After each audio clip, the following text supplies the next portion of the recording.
안녕하세요. 함께 기도하시겠습니다. 살아계시며 역사를 주관하시는 거룩하신 하나님, 이 시간도 주의 은혜를 힘입어 하나님 앞에 함께 모였습니다.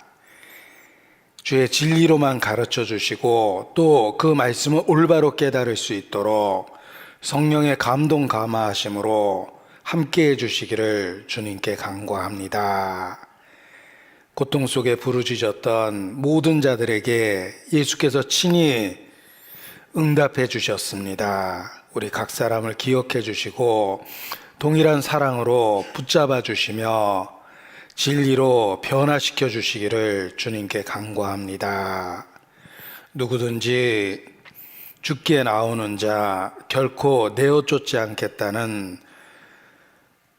그 긍휼과 은혜의 약속의 말씀을 붙잡고 의지합니다.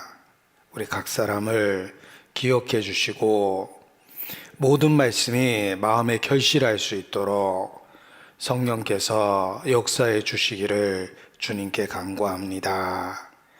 우리의 초라함과 우리의 연약함과 한계를 고백하고 무에서 유를 창조하시는 그 능력과 은혜를 사모하고 의지합니다.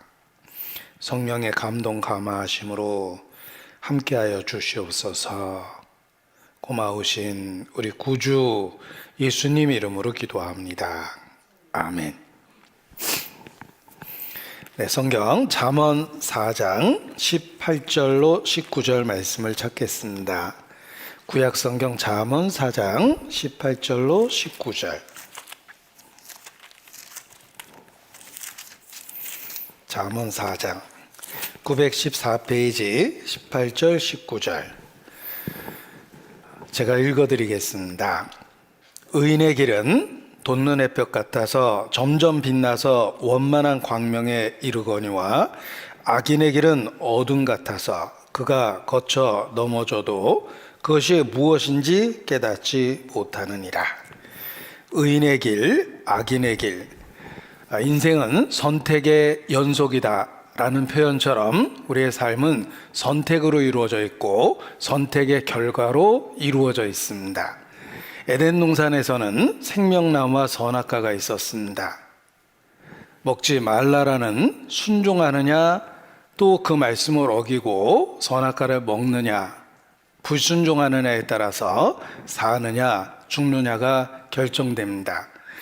생명나무가 있고 먹으면 죽는 선악과가 있었습니다. 그리고 순종이 있고 불순종이 있습니다. 빛이 있고 어둠이 있습니다. 성경은 두 가지 선택 그리고 그로 인한 두 가지 결과에 대한 이야기를 일관성 있게 가르쳐 주십니다. 예수님의 천국 비유도 그러합니다. 예수께서 천국을 비유의 말씀으로 말씀하셨는데 마태복음 13장에 보면 천국에 관한 비유가 연속적으로 나옵니다. 천국은 알곡과 쭉정이를 구별하는 것과 같다. 곡식과 가라지를 나누는 것과 같다. 또 천국은 바다에 그물을 치고 각종 물고기를 모으는 사람과 같으니 그물에 물고기가 가득함에 좋은 것은 그릇에 담고 나쁜 것은 내다 버리느니라. 마지막 때에는 양은 오른편에 염소는 왼편에 이런 그 구별되는 분리되는 이야기를 반복적으로 해주십니다. 이것은 궁극적으로 인생은 선택으로 이루어져 있고 그로 인한 영원한 운명이라는 결과가 기다리고 있다는 것입니다. 생명이 있고 사망이 있고 축복이 있고 저주가 있고 천국이 있고 그리고 형벌의 세계 지옥이 있습니다. 지금 본문도 마찬가지입니다. 의인의 길이 있고 악인의 길이 있습니다. 우리는 매일의 삶 속에서 선택을 하게 됩니다. 그런데 의인의 길의 특징은 돋는 햇볕 같습니다. 돋는 햇볕 같다. 이 생각해 보면 멋진 시적인 표현입니다. 아침에는 캄캄했는데 해가 돋으면 어둠이 사라집니다.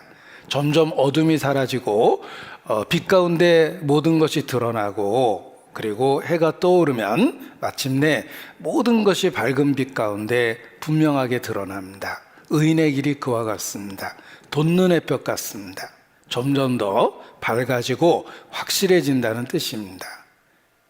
반대로 악인의 길은 어둠 같습니다. 들어올 때 캄캄했는데 끝날 때 나가면서 보면 더 캄캄해질 겁니다. 어둠도 점점 짙어지는 성격이 있습니다. 악인의 길이 그와 같습니다. 악인의 길은 어둠 같아서 그가 거쳐 넘어져도 그것이 무엇인지 깨닫지 못하느니라.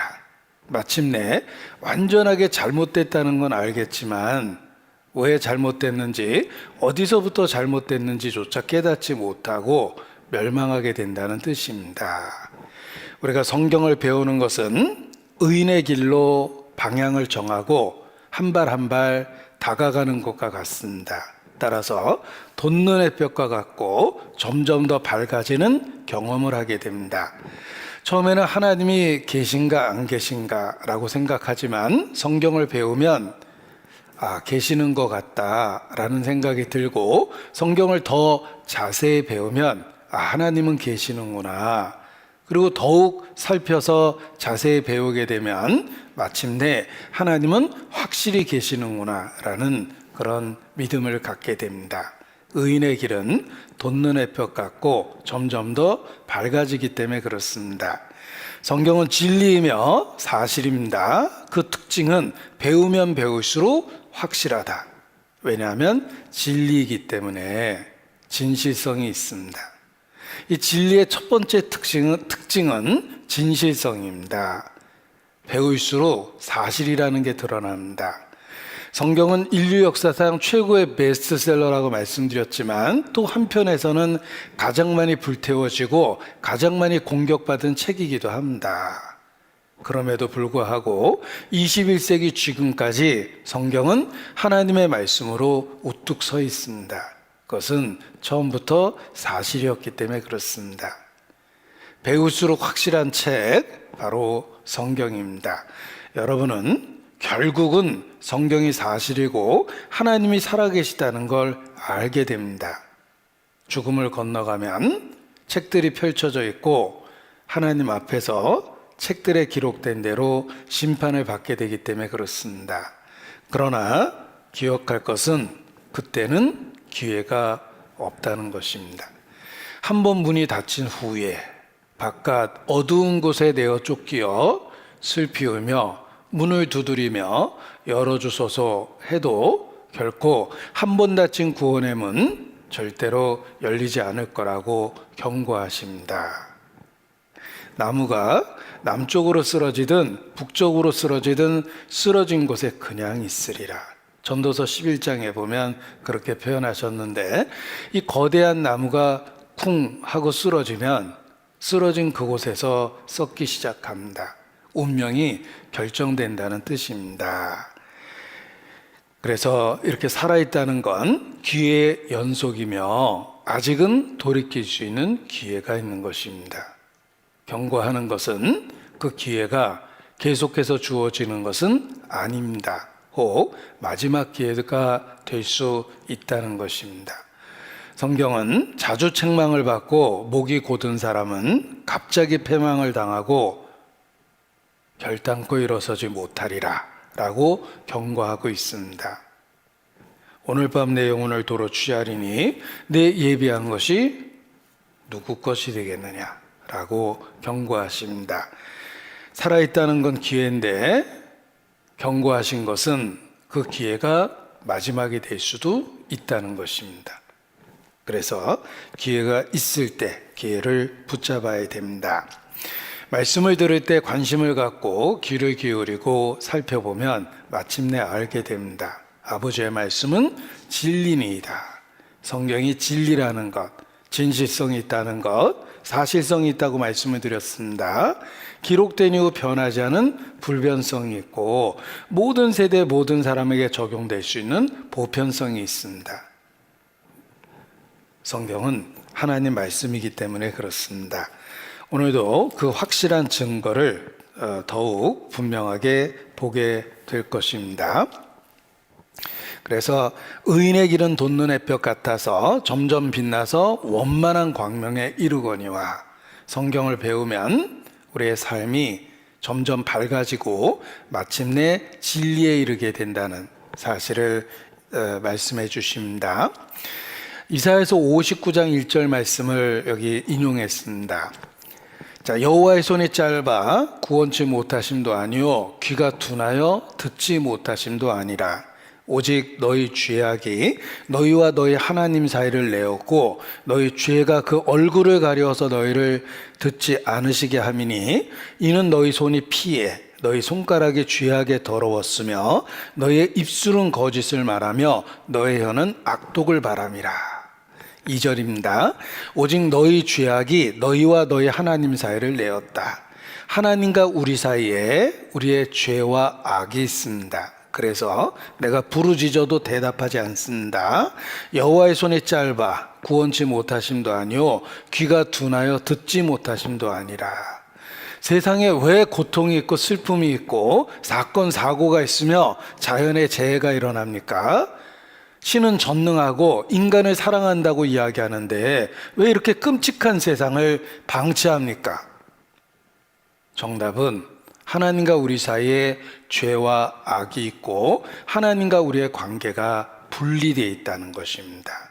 그래서 그림을 그려서 표현을 했는데 어제 보셨습니다. 하나님과 우리 사이에 죄와 악이 있습니다. 분리되어 있는 겁니다. 그래서 우리가 부르짖어도 하나님이 대답하지 않습니다. 너희 죄와 악이 너희와 너희 하나님 사이를 내었다. 신학자들이 정리한 죄에 대한 정의를 어제 소개해 드렸습니다. 죄는 하나님과의 깨어진 관계이다. 인간은 하나님하고의 관계가 깨져 있다는 것입니다. 그래서 그것을 회복하는 것이 성경에서 말하는 구원이며 오직 예수 그리스도를 통해서 하나님하고의 관계가 회복된다는 것입니다. 이 그림이 그러한 의미를 갖고 있습니다. 이제 인간과 하나님의 관계가 회복되었습니다. 사망에서 생명으로 옮기게 되는데 오직 예수님을 통해서 하나님과 인간이 다시 화목하게 될 수 있다는 것입니다. 성경은 인간 역사가 하나님과 분리되어 있다. 인간이 에덴 동산에서 죄를 짓고 하나님으로부터 분리됐다는 것입니다. 실낙원이라는 표현 쓰죠. 실낙원이 무엇입니까? 낙원을 잃어버렸다는 한자 표현입니다. 인간 역사 자체가 실낙원이에요. 어떻게 이렇게 사는 게 힘드냐? 차라리 지옥이 낫겠다라고 얘기하니까 누가 말하기를 그러면 여기가 천국인 줄 알았습니까? 이러더랍니다. 우리가 살고 있는 이 세계도 형벌의 세계의 하나예요. 하나님과 분리되어 있기 때문에 그렇습니다. 그래서 인간의 고통, 슬픔, 이 모든 것을 통해서 우리는 진리를 찾게 되고 고통과 슬픔의 원인이 신의 부재, 하나님이 없다. 우리 가운데 하나님이 없기 때문에 이러한 고통을 받는 거구나라는 걸 발견하고 하나님께 돌아오게 하신 것입니다. 우리가 살고 있는 이 세상은 하나님으로부터 분리된 세계입니다. 그래서 꽃이 뿌리에서 잘리듯이 잘려진 겁니다. 아름답게 핀 것처럼 보이지만 죽어가고 있는 겁니다. 그래서 뿌리에서 잘린 꽃과 같고 또 태엽이 풀리고 있는 시계와 같습니다. 결국은 시계는 점점 멈출 겁니다. 태엽이 풀리고 있기 때문에 인간은 생명의 근원인 하나님으로부터 분리되어 있다는 것입니다. 그래서 구원을 받고 하나님하고의 관계를 회복해야 하지만 이 비극을 이 끔찍한 인류 역사 속의 비극을 끝낼 수 있는 것입니다. 하나님을 떠난 인간 역사는 점점 더 부패하고 점점 더 나빠집니다. 결코 좋아질 수 없는 것이 인간 역사입니다. 왜냐하면 생명 떠난 육체와 같습니다. 생명이 떠난 육체를 시체라고 그러는데 시체는 시간이 갈수록 점점 부패합니다. 처음에는 산 사람하고 똑같았지만 1시간만 지나도 경직되고 변색되고 냄새가 나고 벌레가 생기고 썩어서 물이 흐릅니다. 생명 떠난 육체는 썩습니다. 하나님과 분리된 인간 역사는 결코 좋아질 수가 없습니다. 점점 더 심각해지고 점점 더 나빠질 수밖에 없습니다. 우리가 살고 있는 이 세상이 그러합니다. 인간은 에덴 동산에서부터 하나님으로부터 분리돼서 하나님으로부터 멀어졌습니다. 그래서 죄가 들어오고 시간이 흐르면 흐를수록 죄가 더 심각해졌고 결국은 세상은 심판을 받을 수밖에 없는 것입니다. 성경은 분명하게 우리의 미래에 대하여 경고하고 있습니다. 우리의 미래는 핑크빛 미래가 기다리고 있는 것이 결코 아닙니다. 생로병사라는 말처럼 우리는 태어나서 늙고 병들어갑니다. 좋아질 수가 없습니다. 죽음을 향해서 나아가고 있는 거예요. 아프리카의 어떤 나라는 태어날 때에 예를 들면 70이라고 이렇게 시작하고 세월이 흐르면 흐를수록 세월을 빼기 시작한답니다. 우리 나이는 1살, 2살, 3살 이렇게 먹어가죠. 그런데 아프리카의 어떤 부족은 예를 들면 태어날 때가 70살이에요. 그리고 10년이 지나면 60살이 되는 거예요. 그러니까 앞으로 몇 년 남았다를 거꾸로 계산하는 아주 독특한 민족이 있답니다. 우리의 삶이 이렇게 제한적이라는 걸 일깨우고 삶을 귀하게 살아야 된다는 걸 가르쳐 주기 위한 그런 풍습이랍니다. 인간에게 개인적으로 주어진 운명은 생로병사입니다. 우리는 좋아질 수가 없죠. 점점 늙고 여기저기 아프고 더 슬픈 것은 아픈 게 늘어간다는 거예요. 처음엔 한 군데 아프다, 두 군데 아프다가 상태가 점점 나빠집니다. 그리고 결국은 죽을 수밖에 없습니다. 인간 역사가 그렇습니다. 하나님을 떠난 인간 역사는 결코 좋아질 수 없습니다. 그래서 반드시 심판이 있다라고 말씀하십니다. 인간 역사에 대해서 또 우리 개인의 삶에 대해서 하나님은 반드시 심판하신다고 경고하십니다. 성경은 하나님이 보시는 인간의 역사인데 잘 살펴보면 심판이라는 주제를 중심으로 기록된 인간 역사입니다. 성경은 역사입니다. 그 역사인데 모든 사건 이야기를 기록한 내용이 아니라 선택적으로 사건을 기록했습니다. 그 선택적으로 기록된 사건이 무엇일까? 심판을 중심으로 성경이 기록됐다는 것입니다. 그래서 하나님이 보시는 인류의 역사, 성경입니다. 더 자세히 이야기하면 심판 중심의 역사라는 거예요. 따라서 우리는 창세기로부터 요한계시록까지 읽어나가며 하나님이 끊임없이 반복해서 역사 속에서 심판하고 있다는 사실을 발견하게 되는 것입니다. 그것은 모든 세대의 모든 사람들을 심판하겠다는 경고입니다. 심판이 있다는 것을 역사를 통해서 경고하신 겁니다. 왜 역사를 배웁니까? 새로운 첨단의 정보와 지식이 점점 많이 있는데 굳이 지나간 역사를 우리가 왜 배웁니까? 역사를 배우는 첫 번째 목적은 교훈을 위해서입니다. 역사를 통해 교훈을 얻지 못하는 민족은 그 불행한 역사를 반복하게 된다 라는 표현이 있습니다. 해마다 6.25를 일깨우는 이유는 불행한 역사를 반복하지 말자는 거예요. 전방에 이렇게 철책을 지나가다 보면 몇 년, 몇 월, 며칠 간첩 침투 지역 이렇게 써 있습니다. 그거 왜 써놨죠? 예전에도 이쪽으로 간첩 왔다면 또 들어올 수 있으니까 조심해서 보초서라 이런 뜻입니다. 운전하고 지나가다 보면 교통사고 사망사고 발생 지점 이렇게 써 있죠. 여기서 사고 났으니까 당신도 조심하라 이런 뜻입니다. 우리 복도 다니다 보면 미끄럼 주의 이런 거 써놨습니다. 미끄러우니까 조심하라는 뜻입니다. 역사는 교훈을 위해서 그 불행한 걸 반복하지 말자고 역사를 배우는 겁니다. 하나님이 역사를 주신 이유는 우리를 교훈하기 위해서입니다.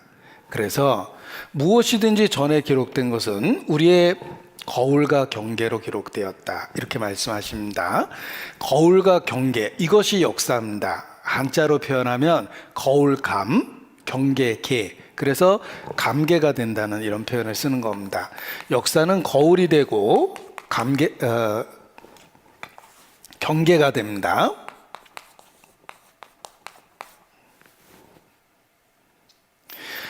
평범한 사람은 경험을 통해 배우고 지혜로운 사람은 역사를 통해 배운다, 이런 말이 있습니다. 경험이 많은 선장은 배를 여러 번 파손시켰을 거예요. 정말 지혜로운 선장은 미리 배를 파손시키기 전에 교육과 훈련을 받아야 되는 겁니다. 평범한 사람은 경험을 통해 배우고 지혜로운 사람은 역사를 통해 배운다. 모든 일을 다 겪어서 교훈을 받으면 우리 인생이 망가집니다. 인생은 한 번뿐인데. 하나님이 역사를 가지고 우리를 교훈하신다는 것입니다. 거울과 경계로 주신 것입니다. 과거를 제대로 아는 사람만이 미래의 주인이 될 수 있다. 이것은 중국의 역사학자 사마천의 표현인데 역사의 중요성을 일깨워 주는 겁니다. 현재 나의 모습은 어디서 뚝 떨어진 게 아니라 과거가 현재를 만든 거예요. 내 말투와 지식과 인격은 과거가 만들어 준 겁니다. 미래가 어디서 뚝 떨어지는 게 아닙니다. 현재의 선택이 미래를 만들고 있는 겁니다. 예수께서 또 반복해서 제자들을 일깨우셨습니다. 사람이 무엇으로 심든지 그대로 거두리라. 스스로 속이지 마라. 자기의 육체를 위하여 심는 자는 육체로부터 썩어질 것을 거두고 성령을 위하여 심는 자는 성령으로부터 영생을 거두리라. 심은 대로 거두리라. 행한 대로 갚으리라. 이것이 성경 전체의 가르침입니다. 그래서 올바른 선택을 할 수 있도록 하나님은 역사를 통해서 우리를 교훈해 주시고 역사를 통해서 본을 보여주신 겁니다. 자, 모든 사람에게 심판이 있다는 걸 성경은 역사라는 형식으로 교훈해 주고 거울로 보여주며 경계하며 본이 되게 하셨다는 것입니다. 따라서 성경에 있는 역사를 통해서 우리는 올바른 선택을 할 수 있는 지혜를 배우는 것입니다. 자, 이러한 말씀을 여기 정리해 봤습니다. 로마서 15장 4절을 찾으려고 그랬는데 요겁니다. 로마서 15장 4절. 무엇이든지 전에 기록한 바는 우리의 교훈을 위하여 기록된 것이니 우리로 하여금 인내로 또는 성경의 안위로 소망을 가지게 함이니라 라고 말씀하셨고, 그리고 고린도전서 10장 11절. 저에게 당한 이런 일이 거울이 되고 또한 말세를 만나 우리의 경계로 기록하였느니라. 거울과 경계로 역사를 주셨습니다. 또 베드로 후서 2장에 보면 옛 세상을 용서치 아니하시고 오직 의를 전파하는 노아와 그 7 식구를 보존하시고 경건치 아니한 자들의 세상에 홍수를 내리셨으며 소돔과 고모라 성을 멸망하기로 정하여 재가 되게 하사 후세에 경건치 아니한 자들에게 본을 삼으셨으며.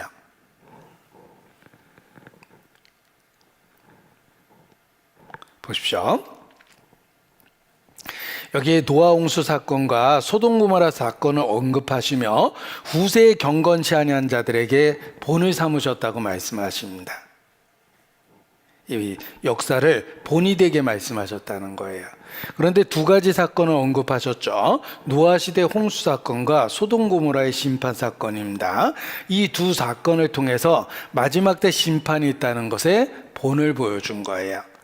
하나님의 심판이 있습니다. 역사에 대한 심판이 있고 여러분 개인에 대한 심판이 있습니다. 그것을 분명하게 성경을 통해 말씀해 주셨는데, 이 종말의 심판이 노아 시대의 심판, 소돔 고모라의 심판을 통해서 경고하고 계시다는 것입니다. 본이 되게 하신 것입니다. 그래서 예수님도 이렇게 말씀하셨어요.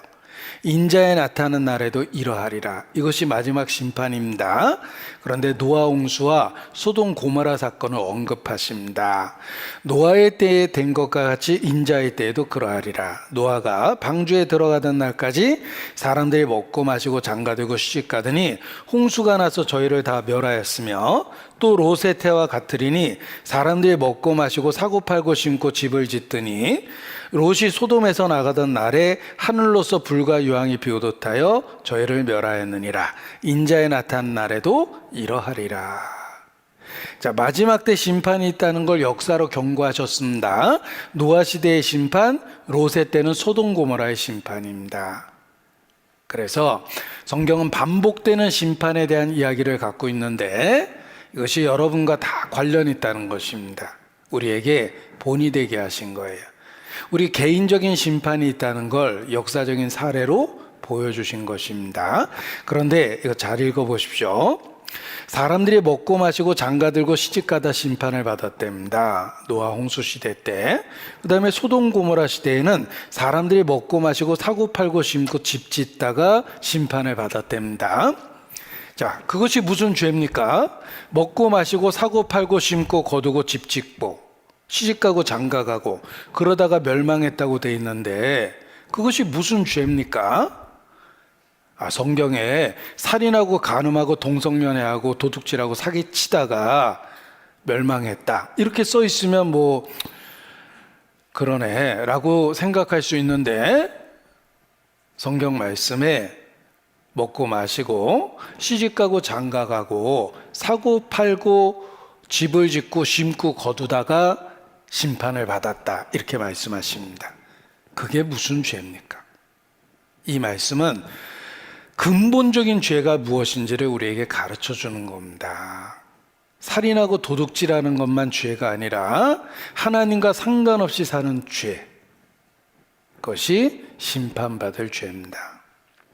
부모를 폭행하고 부모 돈을 뺏어야지만 불효자식입니까? 부모를 폭행도 안 하고 돈도 뺏진 않지만 자기를 낳아준 부모를 무시하고 부모라는 걸 인정하지 않고 그렇게 산다면 그게 바로 불효예요. 성경이 말하는 죄는 살인하고 간음하고 하는 죄뿐만 아니라 하나님과 상관없이 사는 게 죄다 이렇게 말씀하십니다. 그저 먹고 마시고 시집가고 장가가고 사고 팔고 심고 거두고 그게 전부인 것처럼 살면 딱 소돔 고모라 시대처럼 사는 거고 노아 시대처럼 사는 겁니다. 반드시 심판을 받습니다. 여러분 어떻게 사십니까? 오늘 어떻게 사셨습니까? 먹고 마시고 시집가고 장가가고 사고 팔고 심고 거두고 집 짓고 그게 전부입니까? 앞으로도 그렇게 살면 틀림없이 심판을 받습니다. 왜냐하면 하나님과 상관없이 살며 목적을 잃어버린 삶을 살고 있기 때문에 그렇습니다. 자기가 짐승과 다름이 없음을 여호와께서 깨닫게 하심이라. 어느 날 문득 깨닫게 됩니다. 자신이 짐승과 다름이 없이 살고 있다는 걸. 그것이 인생의 전부가 아니라는 거예요. 자, 이런 유행가 가사가 있습니다. 어느 날 난 낙엽 떨어지는 소리에 갑자기 텅 빈 내 마음을 보았죠. 이런 유행가 가사가 있는데 아마 후렴 구절을 들으면 바로 또 무슨 노래인지 알게 될 겁니다. 난 참 바보처럼 살았군요 라고 반복되는 후렴 구절을 갖고 있어요. 어느 날 여러분 인생도 딱 그렇게 됩니다. 어느 날 문득 자신이 바보처럼 살았다는 걸 깨닫게 됩니다. 헛되고 헛되며 헛되고 헛되니 모든 것이 헛되도다. 그렇게 산 겁니다. 눈은 보아도 족함이 없고 귀는 들어도 차지 아니하는도다. 은을 사랑하는 자는 은으로 만족함이 없고 풍부를 사랑하는 자는 은으로 만족함이 없을 것이라. 풍부를 사랑하는 자는 소득으로 만족함이 없을 것이라. 해 아래서 미친 마음을 품다가 후에는 죽은 자에게로 돌아갈 것이니 전도자가 가로되 다 헛되도다. 일평생을 어두운 데서 먹으며 번뇌와 병과 분노가 저희에게 임하느니라. 난 참 바보처럼 살았구나. 어느 날 여러분도 그렇게 탄식하게 될 겁니다. 그죠? 먹고 마시고 시집가고 장가가고 사고팔고 신고 거두는 것이 인생의 전부인 것처럼 살면 하나님 앞에 심판받게 산 겁니다. 그래서 예수께서 그러한 삶이 하나님과 상관없는 삶이 잘못됐다는 걸 역사적인 사례로 보여주신 거예요. 두 가지 이야기를 하셨죠. 노아 시대에 홍수가 있었다. 소돔 고모라 때 불과 유황으로 도시를 멸망시켰다. 두 사건을 언급하셨습니다. 이것은 경건치 아니한 자들에게 본이 되게 하신 사건입니다. 자, 노아 시대 홍수는 전 세계 심판입니다. 소돔 고모라는 특별한 도시며 그 도시에 유황불이 쏟아져서 멸망을 했습니다.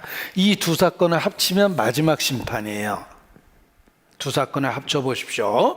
마지막 때 온 세상을 불로 멸망시키십니다. 이것이 마지막 인자에 나타나는 그날, 바로 종말의 사건입니다. 이 두 사건이 사실이라면 마지막 심판도 사실이고 여러분이 심판을 받는다는 것도 피할 수 없는 사실이라는 것입니다. 그런데 이 두 사건이 역사적 사실이라는 수없이 많은 증거가 있습니다. 시기적으로는 노아 홍수가 먼저 있었지만 제가 설명의 편의를 위해서 소돔 고모라부터 먼저 말씀을 드리겠습니다. 자, 소돔과 고모라는 두 도시의 이름이에요. 요즘 말로 라스베가스 같은 환락의 도시입니다. 성적으로 가장 타락했던 도시고 인간이 성적으로 타락하다 보면 비정상적인 성적 관계에 몰두하게 됩니다.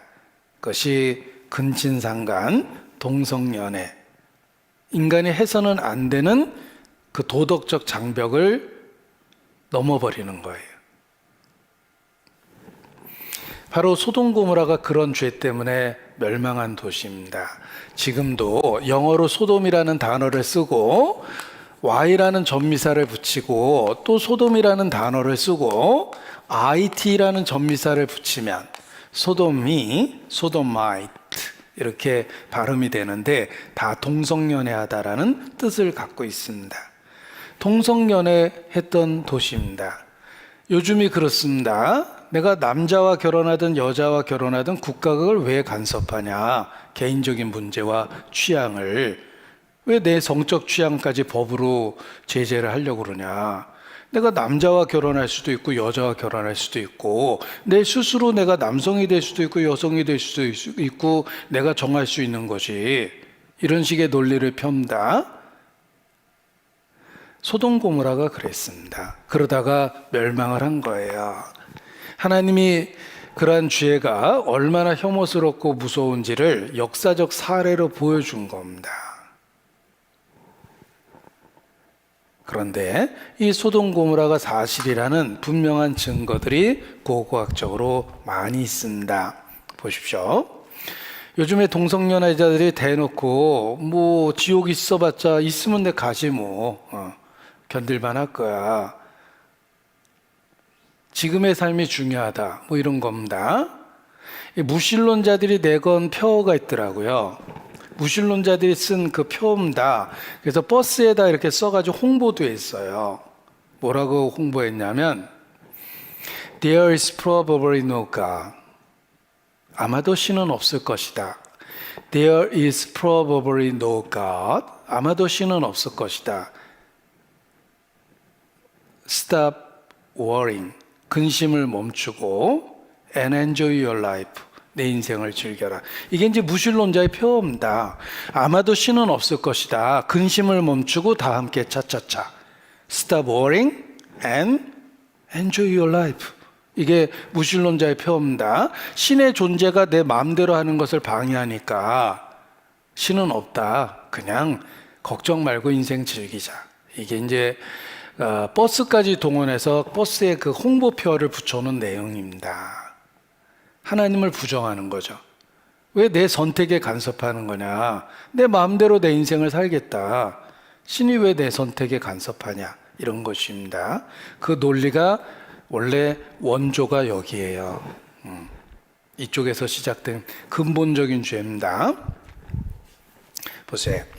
그래서 이렇게 행진하고 있는 모습이고, 자, 소돔 고모라에 대한 역사적 증거가 전혀 없었다. 그러나 에볼라 서판에 소돔과 고모라를 포함한 가나안 5개국 동맹에 대한 기록이 그대로 남아있다. 성경은 소돔과 고모라 중심에 5개의 나라가 있고 서로 연합전선을 형성해서 전쟁을 했다라는 기록이 있습니다. 그게 사실이라는 거예요. 이분이 이제 닥터 윌리엄 쉐아라는 그 학자가 소돔 고모라에 대한 연구를 오랫동안 했습니다. 토판, 고대의 기록이 담겨있는 토판인데 옛날 사람들 흙에다가 기록을 남기고 불로 구웠어요. 토판을 불로 구워서 수분을 날리면 경화되잖아요. 그러니까 그렇게 해서 기록을 남겼습니다. 이 토판이 무더기로 발견이 됐는데 거기에 보면 소돔 고모라에 대한 언급이 그대로 있습니다. 여기 스보임, 아드마, 고모라, 소돔, 조아, 요 사해바다를 근처로 해서 성경에 기록된 도시들에 대한 언급이 실제로 있었다는 거예요. 성경에 보면 소돔 왕과 고모라 왕과 아드마 왕과 스보임 왕과 벨라고 소아랑이라고 이렇게 구체적인 지명이 나오는데 그게 사실이라는 겁니다. 하나님이 소돔 고모라를 멸망시킬 때 주변 도시도 함께 멸망했어요. 근데 이게 이제 고대 기록이 발견됐는데 에볼라 토판이라고 그럽니다. 이 토판은 그 북시리아 쪽에서 발견됐는데 17,000개의 흙으로 만든 토판이 발견된 거예요. 참 많이도 발견됐죠? 고대 기록이 무더기로 발견된 거예요. 17,000개 이상입니다. 그런데 2,400년경에 기록된 토판입니다. 여기에는 창조에 관한 이야기와 홍수에 관한 이야기가 담겨 있었어요. 그리고 소돔 고모라에 대한 언급이 분명하게 기록되어 있었습니다. 사실이라는 거예요. 성경에는 소돔 고모라가 초자연적인 유황불로 인해서 멸망했다고 되어 있습니다. 이렇게 하늘로부터 초자연적인 유황불이 쏟아져서 멸망한 거예요. 그런데 그 도시에 가면 정말 신기한 것은 땅 속에 이렇게 수백만 개 유황 덩어리가 박혀 있습니다.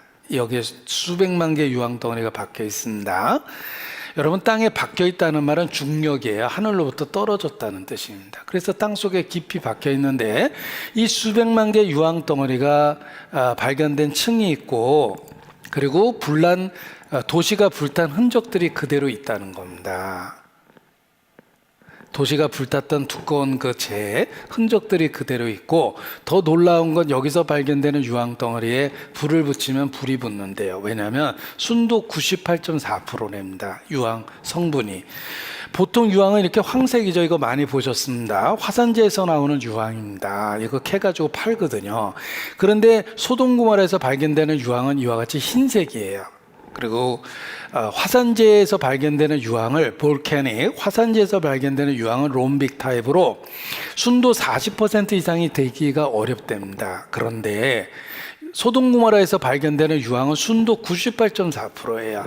이 S가 설퍼라는 유황이란 뜻입니다.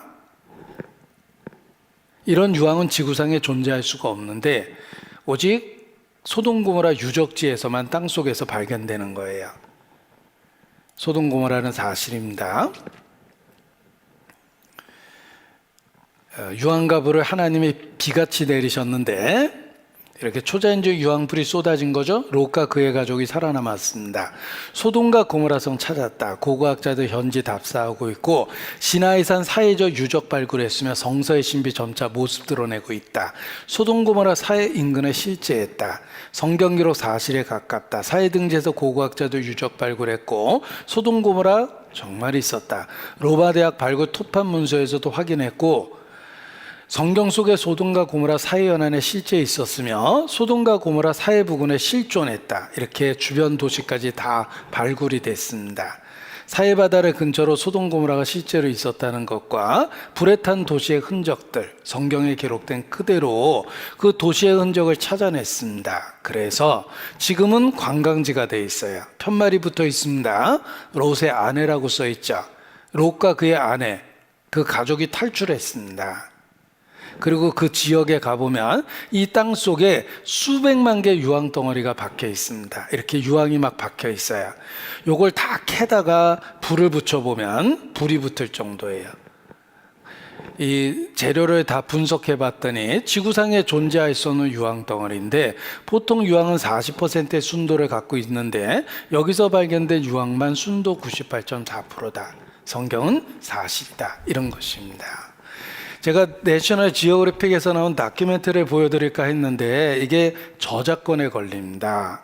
그래서 오프라인이면은 그 영상을 보여드리겠는데 이게 온라인으로 이렇게 방영되다 보면 인터넷에서 저작권 문제로 방송이 중단이 되기 때문에 제가 보여드릴 수는 없습니다.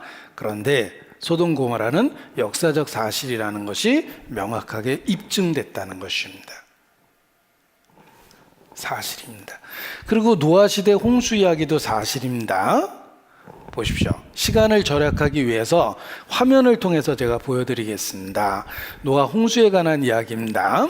자, 성경에 창세기 6장에 보면 여호와께서 사람의 죄악이 세상에 관영함과 그 마음의 생각의 모든 계획이 항상 악할 뿐임을 보시고 땅 위에 사람 지으셨음을 한탄하사 마음에 근심하셨다.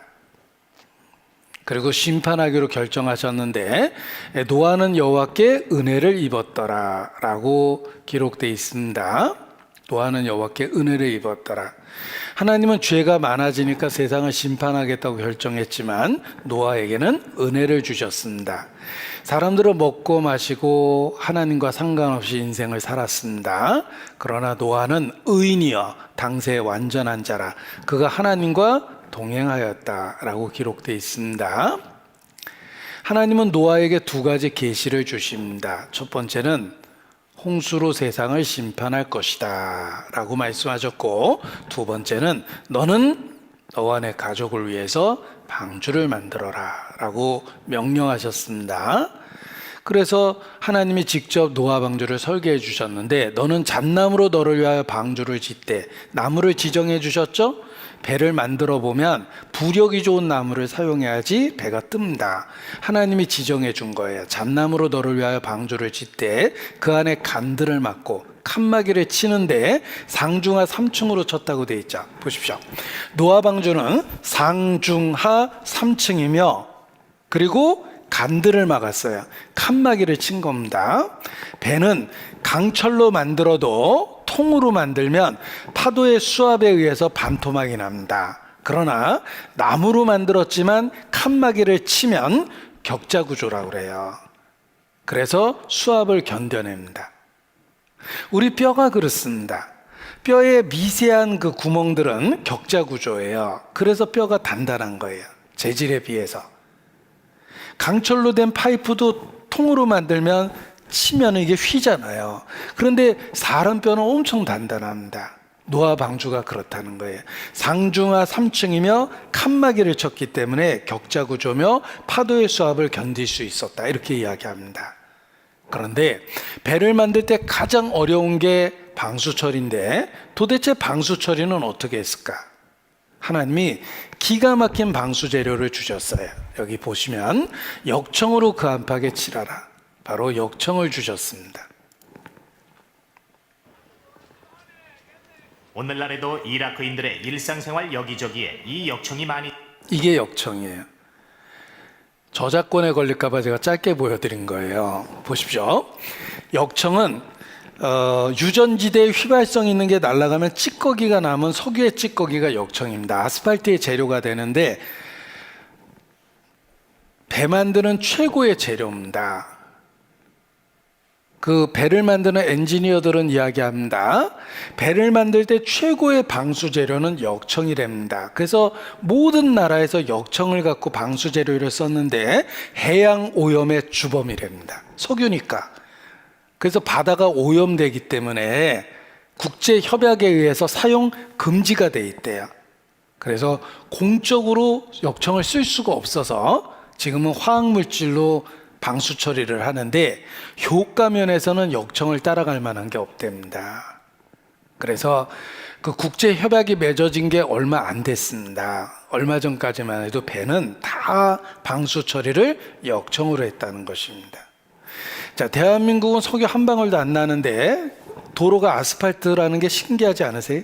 저 아스팔트가 석유의 찌꺼기인데 석유 한 방울도 안 나는 나라에서 도로를 아스팔트로 깐 나라는 대한민국밖에 없어요. 다 세멘트입니다, 외국은. 근데 왜 도로가 아스팔트일까? 우리나라는 군사정권 당시에 정유 사업을 국가적으로 투자한 거예요. 대재벌에게 그걸 억지로 맡긴 겁니다. 그래서 정유 산업이 발달돼서 석유는 안 나는데 석유 갖고 돈 버는 나라가 대한민국이에요. 대단한 나라죠. 우리나라는 석유 한 방울도 안 나면서 정유 산업을 통해서 국가적인 부를 이룬 겁니다. 외국은 베네수엘라가 석유 생산량 1위라고 그러는데 제일 못 사는 나라죠. 석유 정제 시설이 없어요. 그러니까 원유를 팔아먹고 다시 수입하니까 나라가 망할 수밖에 없는 겁니다. 그런데 우리나라는 불행한 군사 정권을 거쳤지만 불행했던 만큼 국가적 기반이 쓴 겁니다. 더 얘기하면 정치적 얘기 될 것 같아서 여기서 끊겠습니다. 자, 역청. 그 역청으로 하나님이 방수 재료를 주셨는데 정말 하나님이 시행착오 없이 배를 만들 수 있도록 해준 겁니다. 그리고 배는 물 위에 떠 있어야 되기 때문에 가로 세로 높이의 비율이 중요한데 하나님이 직접 설계하셨어요. 가로 세로 높이를 보세요. 그 방주의 제도는 이러하니 장이 300규빗, 광이 50규빗, 고가 30규빗이며 창문은 위에서 한 규빗에 옆으로 내라. 이렇게 만든 거예요. 이 가로 세로 높이의 비율이 황금 비율입니다. 40m 쓰나미에도 절대 넘어지지 않는 황금 비율이랍니다. 미국에서 USS 오레고노를 노아 방주하고 똑같은 비율로 만들었는데 유사일에 가장 안정성이 뛰어난 배다라는 평가를 받았어요. 황금 비율로 설계된 겁니다. 그러나 단점이 있었어요. USS 오레고노는 안정성은 1이고 속도가 없대요. 속도 내기가 어렵답니다. 노아 방주는 속도가 고려되지 않은 거예요. 어디 가려고 만든 게 아니죠. 홍수 때 떠 있기 위해서 만들었기 때문에 속도를 고려하지 않은 안정성에서는 황금 비율이다 이렇게 얘기하는데 그 황금 비율을 어떻게 노아가 알았을까? 하나님이 직접 알려주셨잖아요. 가로, 세로, 높이의 비율을 하나님이 설계한 겁니다. 이 노아 방주가 홍수 때 살아남을 수 있는 도구가 됐습니다. 이 설계가 황금 비율이라는 거 기억하셔요. 배가 아니라 방주예요. 배는 키와 닷이 있고 자기 의지대로 방향을 정해서 가지만 노아는 믿음의 도구 떠 있는 방주를 만든 거예요. 하나님이 직접 설계해 준 비율입니다. 기가 막힌 황금 비율이에요. 끝으로 믿음의 가장 큰 걸림돌, 방주 자체에 대한 궁금증이다. 과연 나무로 만든 방주가 지구 대격변으로부터 안전했을까? 실제로 실험을 해봤다. 1992년 한국해양연구원에서 방주의 안정성을 실험한 것이다. 선박의 안전에 가장 중요한 3가지 요건, 구조적 안정성, 보건성, 내양성을 테스트했는데 결론은 성경에 기록된 방주의 비율 10대 1.7대 1이 가장 안전한 값이라는 것이었다. 이 방주는 30m 쓰나미에도 안전하다는 결과가 나왔다. 이 결과는 당시 매스컴에 발표되기도 했다. 4,500년 전, 그 옛날에 가장 안전한 방주의 규격을 어떻게 알았을까? 우리가 알 수 있는 사실은 이 숫자가 창조주 하나님으로부터 나왔다는 것뿐이다. 하나님이 설계하셨기 때문에 완전한 비율로 설계된 겁니다. 노아는 믿음을 갖고 비가 오지 않던 시절에 그것도 산꼭대기에 배를 만들었습니다. 이 노아는 믿음으로 배를 만들었습니다. 그런데 이 배를 만드는 노아의 모습이 당시 사람들에게는 조롱거리였을 겁니다. 왜냐하면 비가 오지 않던 시절에 산 꼭대기에 배를 만드는 노아의 모습이 사람들에게 얼마나 우스웠겠습니까? 그러나 배는 완성됐습니다. 사람들은 조롱했습니다. 지금도 믿음을 지키는 성도들을 세상은 조롱합니다. 노아 시대에도 동일했을 겁니다. 아이들 노래도 있습니다. 노아 할아버지 배를 짓는다. 노아 할아버지 배를 짓는다. 높은 산 꼭대기에다 배를 짓는다. 앞집에는 박서방, 뒷집에는 김서방, 모두가 반대하여도 높은 산 꼭대기에다 배를 짓는다. 우리 아이들 찬송에 나오는 것처럼 온 동네 사람이 노아를 조롱했을 겁니다. 그러나 배는 완성됐습니다. 그리고 하나님은 짐승들을 이끄셔서 노아 방주로 다 들어가게 하셨습니다. 문을 닫아버리셨어요. 문이 닫히고 일주일 뒤 사람들은 조롱했는데 더 이상 조롱할 수 없게 됐습니다. 비가 오기 시작했어요. 무서웠겠죠? 빗방울이 점점 거세집니다. 그제서야 방주로 달려갔어요. 한 번 닫힌 구원의 문 절대 열리지 않습니다. 다 죽었어요.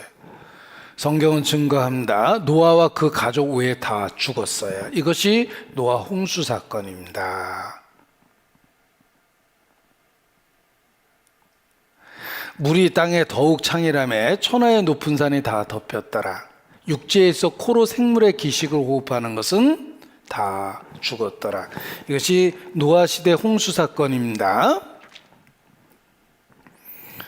그리고 성경에 물이 땅에서 물러가고 점점 물러가 150일에 감하고 7월 곧그달 17일에 방주가 어디에 머물렀다고요? 아라랏산에 머물렀는데 보십시오. 노아 방주가 7월 17일 날 아라랏산에 머물렀습니다. 유대인의 7월을 종교력으로 1월이라고 그래요. 그걸 니산월이라고 그래요. 우리 음력, 양력 있듯이 유대인들은 민간력과 종교력이 있습니다. 유대인들의 7월을 종교력으로 1월이라고 그래요. 우리 달로 3, 4월경입니다. 자, 예수님이 1월 14일 날 돌아가셨고 3일 날 부활하셨어요. 17일 날 1월 17일. 노아 방주가 아라랏산에 머물 날이 바로 그 날이에요. 홍수 때에는 방주로 구원을 받았고 마지막 심판 때에는 그리스도의 부활을 통해 구원을 얻습니다. 그래서 17일 승리 숫자라고 그러는 거예요. 서양 사람이 좋아하잖아요. 17. 17이라는 숫자를 서양 사람들은 좋아합니다. 왜냐하면 부활의 숫자요, 승리 숫자이기 때문에 그렇습니다. 예수님이 부활하셨을 때 물고기를 153마리를 잡았답니다. 성경에 써 있죠? 그래서 모나미 볼펜 회사 사장님이 신제품 만들어 놓고 거기다가 153이라고 써놓은 거예요. 100원짜리 볼펜에. 우리 가끔 가다 보면 뭐 153 슈퍼 이런 거 있잖아요. 그게 예수님 부활하셨을 때 잡은 물고기 숫자입니다. 여러분 153이라는 숫자에서 무엇을 보십니까? 1부터 17까지를 더하면 153이에요. 그리고 이 세 숫자는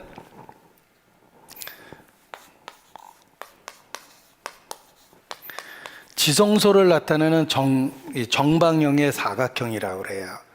그리고 더 재미난 건 히브리어로 하나님의 아들들이라는 그 단어의 숫자값이 153입니다. 자, 그리스의 한 크리스천 장교가 성경 공부를 하면서 노트에 예수님을 만났던 사람들을 노트에 다 적으면서 성경 공부를 했습니다. 그리고 다 세보다가 깜짝 놀랐어요. 153명이었어요.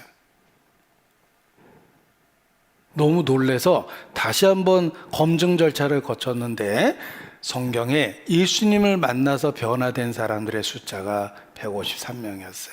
그래서 성경은 신적 통일성을 갖고 있다. 뭐 이런 이야기를 합니다. 자, 아무튼 17이라는 숫자는 흥미롭습니다. 노아 방주가 아라랏산에 머문 날인데 그 날이 유대인들의 종교려고 예수님이 부활하신 날짜라는 것은 우리에게 상당히 교훈적이라는 것입니다. 자, 노아 방주는 1월 17일, 유대인의 달력으로 7월 17일 아라랏산에 머물렀습니다. 자, 이거 천국 본고사 문제입니다.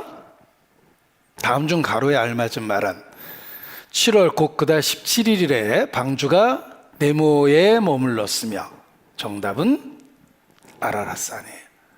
여러분 이거 아셔야 됩니다. 왜냐하면 몰라라 산이 아니라 알아라 이렇게 얘기하셨으니까 알아야 됩니다. 노아 방주는 아라랏산에 머물렀는데 아라랏산은 터키와 구소련 아르메니아 국경 근처에 있는 산입니다. 지금도 있어요. 백두산 두 배입니다. 터키와 아르메니아 국경에 있습니다. 제가 아르메니아 사람을 이렇게 전도하다 만난 적이 있는데 아주 그 소수 국가입니다. 이렇게 작은 나라예요. 그런데 자기를 어떻게 소개했냐면 인류 조상의 직계다 이렇게 얘기하더라고요. 그래서 무슨 근거로 그렇게 얘기하냐 그랬더니 이 노아 할아버지가 아라랏산에서 이렇게 내려와서 아르메니아 쪽으로 내려왔는데 자기들이 인류 조상의 직계다 이렇게 자부심 있게 얘기합니다. 아르메니아의 유일한 특산품이 있습니다. 포도주입니다. 노아 할아버지가 포도 농사 져서 얼마나 맛있었던지 과음해서 벌거벗고 누웠다고 성경에 써 있습니다.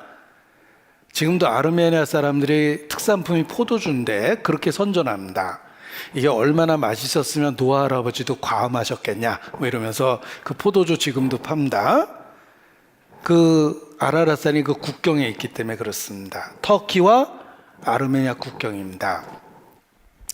제가 평범한 회사원이었다가 늦게 목사가 됐습니다. 평범한 회사원이었습니다. 학교에서 전공은 제가 무역을 전공했어요. 무용이 아니고요, 무역을 전공했습니다. 그래서 전자제조 무역 부에 제가 한 7년 이렇게 실무자만 했습니다. 그런데 어느 날 터키에서 바이어가 왔길래 제가 한번 물어봤습니다. 너희 나라에 아라라트 산이 있다는데 거기 노아 방주 있대더라. 혹시 아냐고 물어봤더니 바이어가 2시간 동안 그 얘기만 해줬어요. 자기 어린 시절 그 동네 밑에서 자랐는데 동네 모든 동네 이름이 노아 자손들의 이름으로 돼 있답니다. 그리고 1800년대 터키에 지진이 있었을 때 얼음이 깨지면서 노아 방주가 노출됐는데 당시 터키 황제가 국제 박람회에 기증하겠다고 공식 제안했던 문건도 남아있대요. 그리고 미국의 한 방송국에서 노아 방주에 관한 다큐멘터리를 제작했는데 Incredible Discovery of Noah's Ark, 믿어지지 않는 노아 방주의 발견이라는 다큐멘터리를 제작하면서 자기 동네 와서 노아 방주를 목격했다는 모든 사람들을 데려다가 인터뷰를 했답니다. 단 조건이 있었대요. 거짓말할지 모르니까 미국 정보부 요원들은 1년에 2번씩 의무적으로 거짓말 탐지기를 건댑니다.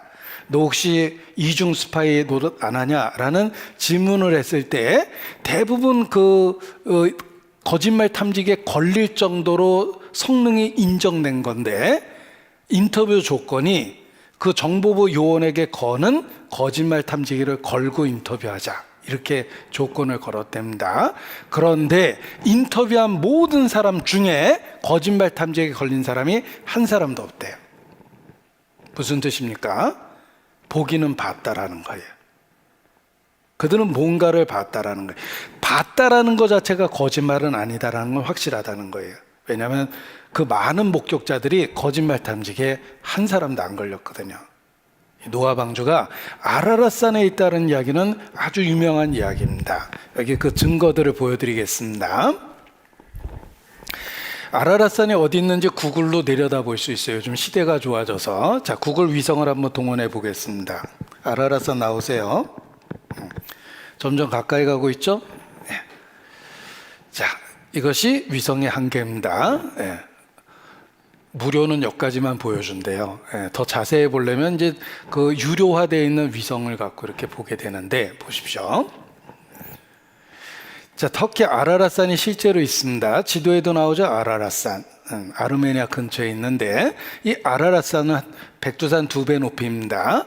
노아의 방주가 묻힌 곳이며 해발 5,165m, 관광객이 붐빈다. 자, 재미난 건 아라랏산 들이라고 돼 있어요. 히브리어 자체가. 그래서 영어도 수가 명확해요. 단수 복수가 명확하잖아요. 우리말은 불분명해요. 근데 영어나 모든 언어는 단수 복수가 명확합니다. 히브리어는 복수예요. 그래서 영어도 mountains 복수로 돼 있어요. 우리가 지리산 들이라고 그러진 않잖아요. 지리산이지 한라산이잖아요. 한라산 들이라고는 안 그러잖아요. 근데 왜 아라랏산은 복수형일까? 고대로부터 아라랏산은 항상 복수형으로 불렸어요. 왜 그렇습니까? 가보면 알아요. 가보시면은 이렇게 돼 있어요. 2개의 쌍둥이 봉우리로 이루어진 산이기 때문에 항상 복수형으로 불립니다. 이 산이 맞다는 거예요. 이 얼음 속에 노아의 방주가 있습니다. 이 산은 전통적으로 노아 방주가 머무른 곳으로 알려져 있다. 얼음 속에 노아의 방주가 있는데 산봉우리 호수 가장자리 얼음에 파묻혀 있다. 길이 140m, 성경에 있는 길이와 똑같습니다. 노아의 방주 아라랏산 얼음 속에 있다. 나사 인공위성 사진 분석이 발달이 되어 성서학자 종교단체 앞다퉈 현지 탐험을 서두르고 있다. 인공위성과 성서의 신비, 노아의 방주는 아라랏산 얼음 속에 있다. 과거로 부정했던 성경 속의 신비, 이제는 과거로 증거하게 되었다. 노아의 방주는 사실이었다. 노아의 방주는 실제로 있었다. 노아의 방주 터키 아라랏산에서 찾았다. 노아에 대해 홍수 증거 찾았다. 이 사람은 러시아 공군기의 조종사인데 배의 잔해를 목격했다고 주장합니다.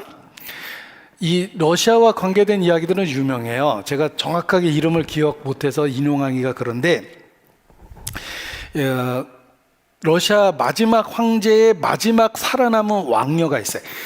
러시아 혁명이 일어나면서 그 왕과 그의 가족들이 다 살해당했잖아요. 그리고 공산화된 거거든요. 1917년도 볼셰비키 혁명에 의해서 공산화됐는데 그 마지막 황제에 대한 이야기가 있습니다. 거기에 살아남은 유일한 왕손이 있어요. 그래서 영화도 됐어요. 무슨 아나스티아인가 뭐 이런 그 후손에 대한 영화가 됐는데 그녀의 회고록에 보면 어린 시절 황제가 노아 방주를 발견했다고 온 가족을 불러다 놓고서 막 흥분해서 이야기했던 기억을 갖고 있어요. 그런데 발견했다고 하는 그의 볼셰비키 혁명이 일어나면서 그 모든 역사적 자료가 사라졌다.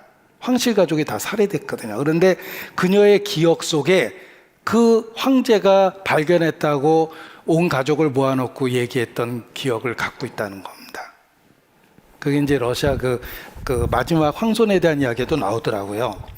자, 노아에 대한 홍수는 전설이 아닌 실화인가? 대홍수의 결정적인 증거가 있다. 이 사람 제임스 어윈인데 우주 비행사 전문 훈련 도중에 여러 번 목격했대요. 노아의 홍수가 실제로 발생했다. 어떤 사람은 올라와서 방주의 일부분을 잘 나왔고 전문가의 고증을 얻은 결과 이 제목이 노아 시대의 제목이다. Frozen Noah's Ark, 얼어있는 노아의 방주인데 Timber from the Ark, 방주에서 나온 제목인가 기자 회견도 하고 있습니다. 책도 발간했죠?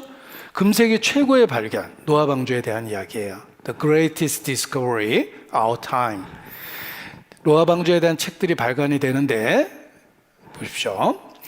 터키에 가면 방주에 관한 팜플렛, 소책자, 리플렛이 가득해요. 관광 상품이거든요. 실제로 사진에 찍힌 적이 있습니다. 여러분 이게 희미하다고 생각할지 모르겠지만 저 사진이 얼마나 신기한지를 설명을 해드리겠습니다. 자, 백두산의 꼭대기 올라가 보셨습니까? 풀과 나무 보셨습니까? 못 봅니다. 왜냐하면 백두산 꼭대기는 수목 한계선 이상이라고 그래서 풀과 나무가 자랄 수가 없는 거예요. 백두산 꼭대기에서 풀과 나무가 없는 거예요. 근데 저게 백두산 2배의 산입니다. 반경 수십 킬로미터 주변으로 풀과 나무가 없는 지역에서 거대한 배의 화석이 발견됐는데 가로 세로 높이가 성경의 비율하고 똑같습니다. 평소에는 얼음에 덮여 있다가 늦여름 가뭄이 들면 얼음의 두께가 줄기 때문에 늦여름 가뭄이 들 때만 보인답니다. 그러니까 매년 볼 수 있는 것도 아니고 몇 년에 한 번씩 노출이 된다는 거예요. 그런데 놀라운 건 가로 세로 높이가 성경에 있는 것과 똑같은 틀림없는 배의 화석이라는 거예요. 백두산 2배 높이에 되는 곳에 거대한 배의 화석을 인공적으로 만들 수 있는가? 물론 뭐 만리장성도 만들었으니까 만들 수는 있겠죠, 억지로. 그러나 소리 소문 없이 만든다는 게 불가능하다는 거예요. 엄청난 인력을 동원해야 됩니다. 만리장성은 역사 속에 분명하게 나오잖아요. 몇 명이나 동원돼서 몇 년이나 걸렸는지. 그런 엄청난 공사를 은밀히 할 수는 없다라는 거예요. 게다가 필요 없이 왜 그걸 그 얼음 속에다 만들어 놓습니까? 주변에 풀과 나무가 없는 지역에서 거대한 배로 만든 화석이 얼음 속에서 발견된다라는 건 설명할 수 없는 이야기인데, 놀라운 건 노아 방주의 크기와 똑같은 비율로 발견되고 있다는 겁니다. 그러니까 노아 방주다 이렇게 얘기하는 겁니다. 보십시오. 그래서 이 사진이 특별한 거예요. 게다가 창문의 위치가 분명하죠. 위에서 한 큐빗에 옆으로 나 있거든요. 이 배 화석이 발견되는 위치가 있습니다. 늦여름 가뭄이 들면 얼음이 녹아요. 좌표 계산이 돼 있죠. 노아 방주는 좌표 계산이 되어 있습니다.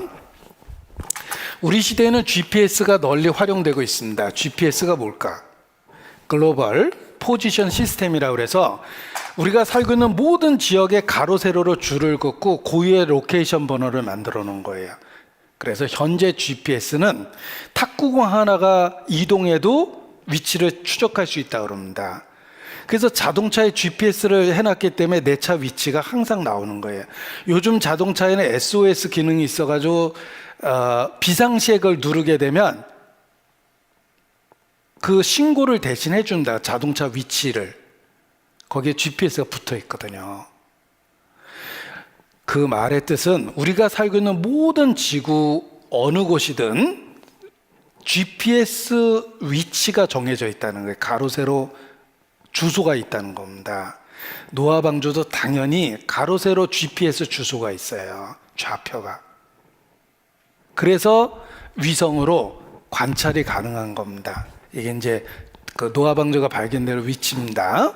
이렇게 늦여름 가뭄이 들면 얼음이 녹습니다. 이 얼음 속에 뭔가가 있는데 컴퓨터로 모핑해 보면 안에 있는 실체가 드러나요. 틀림없는 거대한 배화석입니다. 그 좌표 계산이 되어 있고 사진에 찍히는 적도 있고, 그리고 이게 뷰 포인트라고 해서 관측 가능한 지점이 있습니다. 지형적으로 보이는 지역이 있잖아요. 거기 관측 가능한 지역은 몇 군데 안 되기 때문에 24시간 카메라를 놓고 얼음이 녹게 기다린답니다. 그리고 사진에 찍히기 시작하면 지역 신문에 이렇게 소개가 됩니다. 노아 방주가 보이기 시작한다. 그러면 전 세계에서 관광객이 몰려 들어온답니다. 어떤 사람은 잘 나오고, 역사 속에서 방주를 목격했다는 목격자들입니다. 이런 뉴스가 이제 쭉 나오다가 여기 보면 엘프레드 리라는 화가 얘기가 있습니다. 조지 하고피안이라는 사람은 자기가 본 걸 엘프레드 리라는 화가에게 그리도록 했는데, 우리 시대 사진에 찍히는 것과 엘프레드 리의 그림이 똑같아요. 같은 걸 봤다는 거예요. 그래서 화가의 그림과 실제로 위성으로 찍히는 그 노아 방주의 모습, 위치 이런 게 너무가 똑같습니다. 그래서 그걸 두 개를 비교해 보면 엘프레드 리가 본 그 화가가 그려놓은 그림과 조지 하고피안이 본 거를 그림으로 그린 거거든요. 그 모양과 위치가 너무나 똑같아서 같은 걸 봤다는 증거다 이렇게 이야기합니다. 그러다가 중국발 기사가 나왔어요. 노아 방주를 발견했다고. 이것이 홍콩과 네덜란드 탐사대에 의해서 발견된 것인데, 여기 보면 홍콩의 복음주의자들이 성경의 노아 방주를 발견했는가 이렇게 기사화되어 있죠. New evidence, 새로운 증거. 4,800년을 거슬러 올라가는 나무 조각을 포함한 새로운 증거가 홍콩과 터키 탐사대에 의해서 해발 4,000m 지점에서 성경에 있는 노아의 방주의 존재로 제시되는 증거물을 찾아냈다 이렇게 얘기하며 There is tremendous amount of evidence, 수없이 많은 증거가 있다. 아라랏산의 구조물은 노아 방주다 이렇게 이야기합니다. 이게 이제 조선일보에서 망설이다가 보도를 했어요. 중국발 기사를. 이렇게 기사를 싣습니다. 노아의 방주로 추정되는 목조 구조물을 발견했다고 보도했다. 100% 확신은 못하지만 99.9%는 노아의 방주라고 확신한다고 주장했으며 현재 세계 유네스코 유산으로 신청해 놓은 상태다 라고 얘기하며 성경 속의 노아의 방주 추정 구조물을 발견했고 기자회견하고 있는 모습이며 이 방송 캠프를 친 겁니다. 그러니까 방주가 발견된 거 밑에다가 캠프를 치고 며칠 동안 다큐멘터리를 제작했는데 그 다큐멘터리를 제작한 그 사진이에요. 그리고 레포터가 요 여자분이 레포터인데 미스 홍콩 출신입니다. 그래서 지금까지 7개의 구조물을 찾아냈다 이렇게 이야기합니다. 그래서 홍콩에 가면 이 발견된 걸 가지고 무엇을 했냐면 리조트를 만들어 놨습니다. 전시관을 만들어 놨는데 홍콩의 공항에서 이렇게 가다 보면 이게 노아스 아크라는 리조트를 만들어 놨어요. 실물 크기로 이렇게 줬어요. 실물 크기의 노아 방주. 그런데 이게 나무로 만들기에는 부담돼서 세면으로 만들고 1층은 전시관을 만들고 3층은 호텔을 만들어서 1층에다가 발견된 노아 방주와 관련한 내용들을 전시하고 있습니다. 상설 전시. 그래서 제가 저희 홍콩 교회 근처에 있길래 이렇게 사진도 찍어봤습니다. 인증샷이에요. 여기에 들어가 보면 노아 방주와 관련한 자료들을 이렇게 모아서 설명을 해줍니다. 창문이 위에서 한큐빗의 옆으로 나 있으면 동물의 몸에서 발생되는 나쁜 가스를 빼주고 신선한 공기를 유입하기 가장 좋은 이상적 구조가 된다. 그리고 가로 세로 높이는 절대로 넘어지지 않는 황금 비율을 갖고 있다. 우연히 그렇게 설계될 가능성은 없다. 뭐 이런 것들을 설명을 해줍니다. 그리고 홍콩뿐만 아니고 미국 켄터키주에서 실제로 노아 방주와 관련한 모든 그 자료들을 수집해서 전시관을 만들어 놨는데 그 규모가 디즈니랜드만 하다 이러면 좀 과장된 거예요. 디즈니랜드만 하진 않지만 거의 그런 규모로 전 세계에서 구경을 하고 전시관을 만들어 놨습니다. 켄터키주에 있다고 그랬죠. 네. 저희 미국에 있는 그 수양관이 켄터키주에 있어요. 너무 신기했던 게 무엇이냐면 저희 수양관이 그 켄터키주에 있습니다. 치킨 나온 그 할아버지 아시죠? 그 동네 그 할아버지가 처음 치킨 장사했던 그 켄터키 거기에 있는 거예요. 그런데 저희가 수양회장을 만들고 거기서 전도를 하는데 신기한 건 한두 해 안 돼서 바로 옆에 그 노아방주 전시관이 생긴 겁니다. 그래서 할렐루야 했어요. 하나님이 우리가 전도하겠다고 거기다 어렵게 수양관 만드니까 하나님이 이렇게 보시고 뭐 해줄 거 없나? 그러다가 노아방주 전시관을 옆에다 해준 겁니다. 그래서 저희가 전도하려고 사람을 초청하면 오다가 노아방주 전시관을 구경하고 오니까 이미 믿고 그 수양관에 오시는 거예요. 오, 신기하대 그러면서 들어오시니까 전도하기가 얼마나 쉽겠어요. 우리 김포교회도 열심히 전도하면 하나님이 요 근처에다 혹시 노아방주 전시관 하나 지어주지 않을까라는 희망도 가져봅니다. 예, 켄터키주가 그래서 제가 저희 교회당 근처에 있기 때문에 그 수양관 근처에 있기 때문에 너무 흥미롭게 봤는데 바로 이겁니다. 이렇게 실물 크기 전시관을 그 디즈니랜드 같은 파크를 만든 거예요. 그래가지고 거기다가 이렇게 전시를 해놨습니다. 실물 크기예요. 대단합니다. 여기 이제 미국 전역에서 사람들이 미국이 기독교 문화가 있으니까 이제 구경을 오는데 이 안에 들어가면 이게 전시물로 가득 차 있어요. 보여드리겠습니다.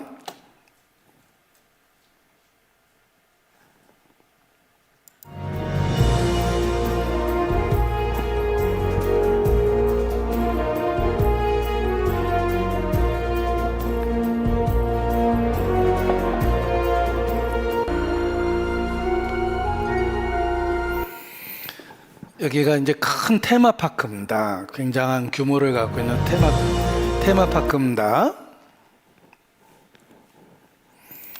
이 아크 인카운터라는 그 테마파크인데 거기 가보면 실물 크기로 방주를 이렇게 지어놨어요. 이게 원래는 나무 색깔이었는데 햇빛을 받으니까 이렇게 변색돼서 전혀 예기치 못한 색깔이 됐다 이렇게 얘기합니다. 그런데 노아 방주를 실물로 크기로 지어놓고 이 안에가 다 전시관입니다. 이렇게 안에다가 전시관을 만들어 놨어요. 내용 이렇게 지나다니면 전시물을 볼 수가 있습니다. 자, 한마디로 노아 방주 사건은 사실이라는 것입니다. 베드로 전서 3장 찾겠습니다.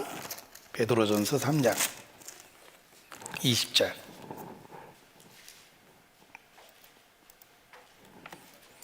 베드로 전서 3장 20절.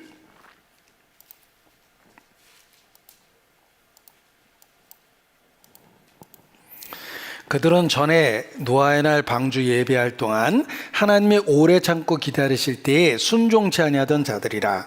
방주에서 물로 말미암아 구원을 얻은 자가 몇 명뿐이니, 몇 명이라고 되어 있죠? 8명. 예. 왜 8명이냐면 노아에게는 아내가 있었고, 그리고 3명의 아들이 있었어요. 셈, 함, 야벳. 그리고 각각의 부인들. 그러니까 8명이에요. 노아 홍수 때 구원 얻은 사람이 8명입니다. 그래서 노아와 7식구를 구원하셨다 이렇게 되어 있습니다. 자, 그런데 재미난 것은 러시아 말로 가족이라는 단어가 세미아예요. 세미아. 셈은 7이라는 뜻이고 야라는 말은 나라는 뜻이에요. 그러니까 나와 7명, 이것이 가족이라는 뜻입니다. 노아 홍수 얘기하고 똑같죠. 나와 7명, 노아와 7식구. 우연이 아니라는 거예요. 노아 홍수가 사실이고 러시아 사람도 노아의 후손이기 때문에 똑같은 이야기를 갖고 있는데 보십시오. 노아 방주가 아라랏산에 머물러 지니 후 흩어졌습니다. 홍수 후에 이들에게서 땅의 열국 백성이 나뉘었더라. 전 세계에서 똑같은 홍수에 관한 이야기가 200몇 개 수집되는데 노아 가족들이 흩어지면서 노아 이야기가 전 세계에 퍼지게 된 겁니다. 전 세계 200여 민족 사이에 홍수설화가 전해져 온다. 노아 홍수 관련 설화들 이상한 일치 보이고 있으며 노아 홍수에 대한 세계의 설화, 똑같은 내용이 전 세계에 있다는 것입니다. 배로 심판대에 살아남았다는 이야기가 있고 8명이 살았다는 이야기가 있다는 것입니다. 홍수 전설은 전 세계 270개 이상 수집됩니다.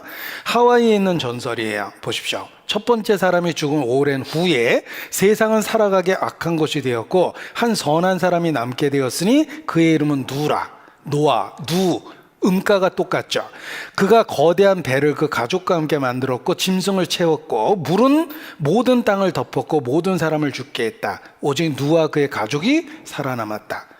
하와이의 전설과 성경 얘기가 똑같고 더 신기한 거는 중국 사람들의 이야기예요.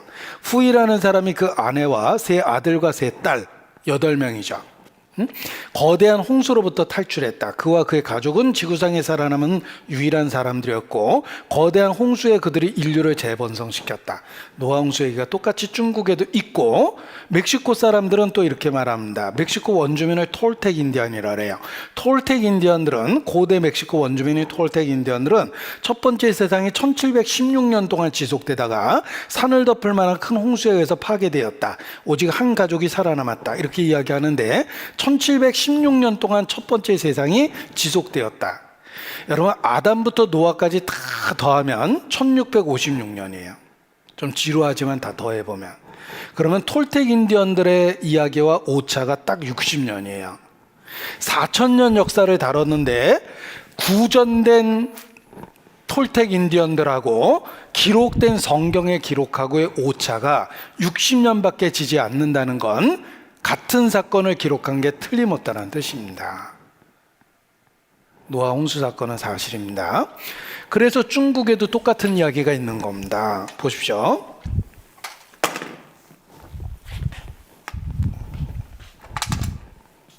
중국 한자는 뜻끝자입니다. 이 한자 보면 노아 홍수 얘기가 그대로 들어있어요. 20세기 최고의 고고학적인 발견은 한자 속에 창세기가 있다예요. 뜻글자인 한자 속에 창세기가 있다는 건 같은 조상들의 이야기를 갖고 있다는 뜻입니다. 한자는 언제 만들어진 걸까? 보십시오. 한자라는 말 자체로 한나라 글자란 뜻인데 실제 중국 역사 속에서는 한나라 이전에 한자가 쓰여졌답니다. 그런데 한나라에서 널리 사용하는 바람에 한자가 됐다 이렇게 얘기하잖아요. 그래서 한자가 만들어진 시기를 BC 2500년에서 2000년경에 만들어진 뜻글자라고 이야기하는데 놀라운 건 이 시대가 노아 홍수 시대예요. 따라서 노아 홍수 시대 때 흩어진 노아의 가족들 중에 중국 민족의 조상이 있었고 한자를 만들었고 조상 때부터 내려오던 이야기가 들어가 있었던 거예요.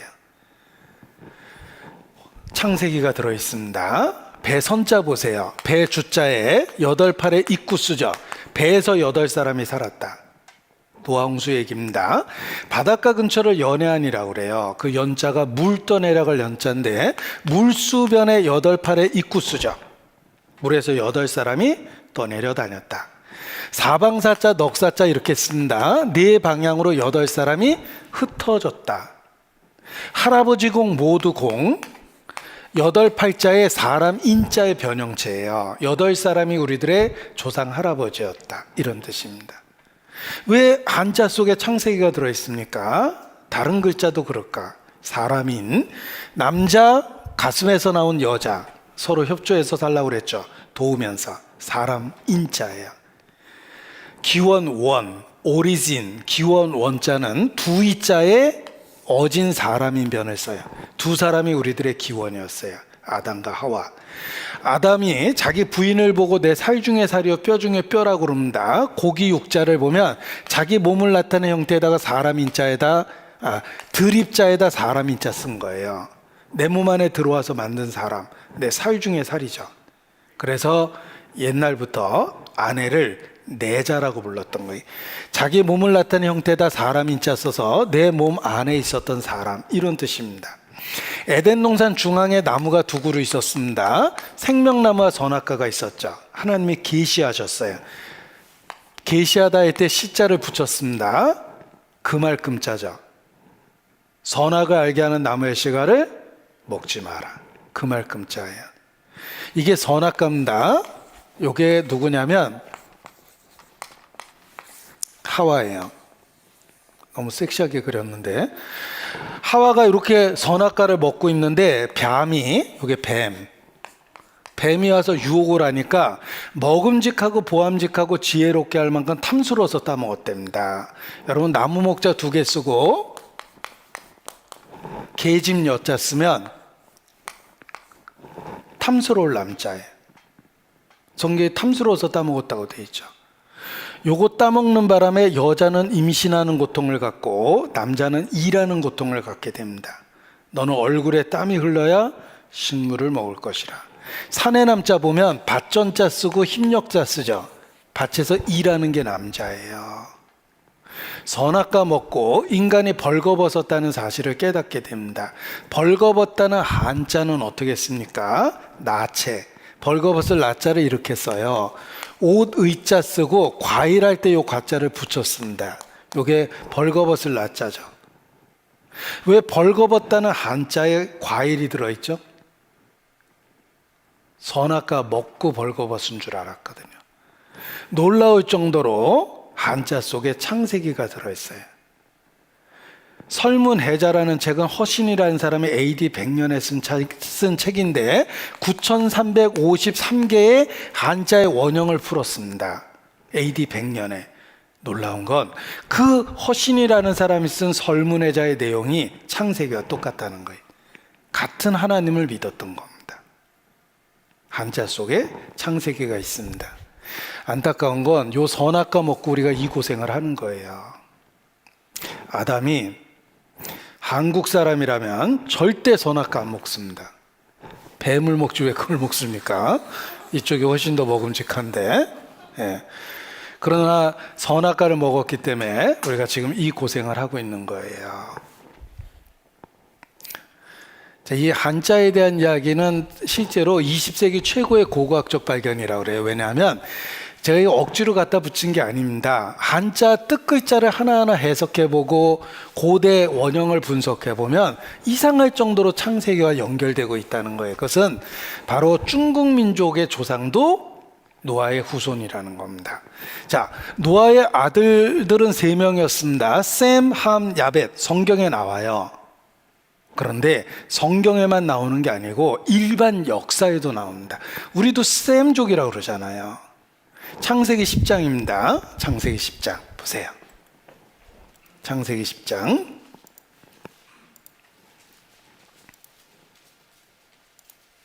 1절. 노아의 아들 셈과 함과 야벳의 후예는 이러하니라. 홍수 후에 그들이 아들들을 낳았으니, 이것도 다 세보면 신기한 게 70명이에요. 그래서 70을 열국 숫자라고 그래요. 성경은 신적 통일성이 있다고 그랬죠. 누가복음 9장에 보면 예수님이 12제자를 세웁니다. 누가복음 10장에 보면 70인의 제자를 세워요. 12는 택한 숫자, 70인은 열국 숫자. 택한 이스라엘과 온 세상에 복음이 전파될 걸 보여주셨다라고 얘기하는데, 창세기 10장에 있는 족보의 숫자가 딱 70명이에요. 그게 열국 숫자라고 그래요. 우연이 아니라는 거예요. 여기 셈간과 야벳의 후예는 이러하니라. 그리고 이제 족보들이 쫙 기록되어 있고 32절입니다. 이 족보가 이렇게 끝이 납니다. 이들은 노아 자손의 족속들이야 그 세계와 나라대로라. 딱 70명이라고 그랬죠. 세어보면 홍수 후에 이들에게서 땅의 열국 백성이 나뉘었더라. 노아 홍수 이후에 인류가 새 출발하게 된 겁니다. 자, 그런데 이런 내용이 세계사와 일치합니다. 세계사 책을 보여드리겠습니다. 인류의 기원. 기억나시죠? 학교 다닐 때 인류의 기원이라는 세계사 책이에요. 처음 보신 분들은 지금이라도 회개하세요. 그때 공부 안 한 겁니다. 여기 보면 빛은 동방에서라는 말이 있듯이 최초의 문명은 오리엔트에서 발생되었다. 오늘날의 중동 지역, 여기가 오리엔트예요. 에덴 동산이죠. 그리고 오리엔트 세계에서 활약한 중요한 민족은 셈, 함, 야벳 쪽이라고 돼 있죠. 셈족의 아무르인이 바벨론의 도읍을 정한 게 바벨론의 왕국이고, 함족에 속하는 이집트인들이 나일강의 도시를 만든 게 이집트 문명이에요. 셈, 함, 야벳. 성경에 나오는 노아 자손들의 이름입니다. 성경에 꾸며낸 얘기가 아니라는 거예요. 그래서 인류는 중동에서 시작했다. 오리엔트. 오리엔트라는 말이 동쪽이라는 뜻이에요. 바로 메소포타미아입니다. 에덴 동산이 있었던 메소포타미아에 시작돼서 메소포타미아 문명, 이집트 문명, 인더스 문명, 그리고 중국 황하 문명으로 이어집니다.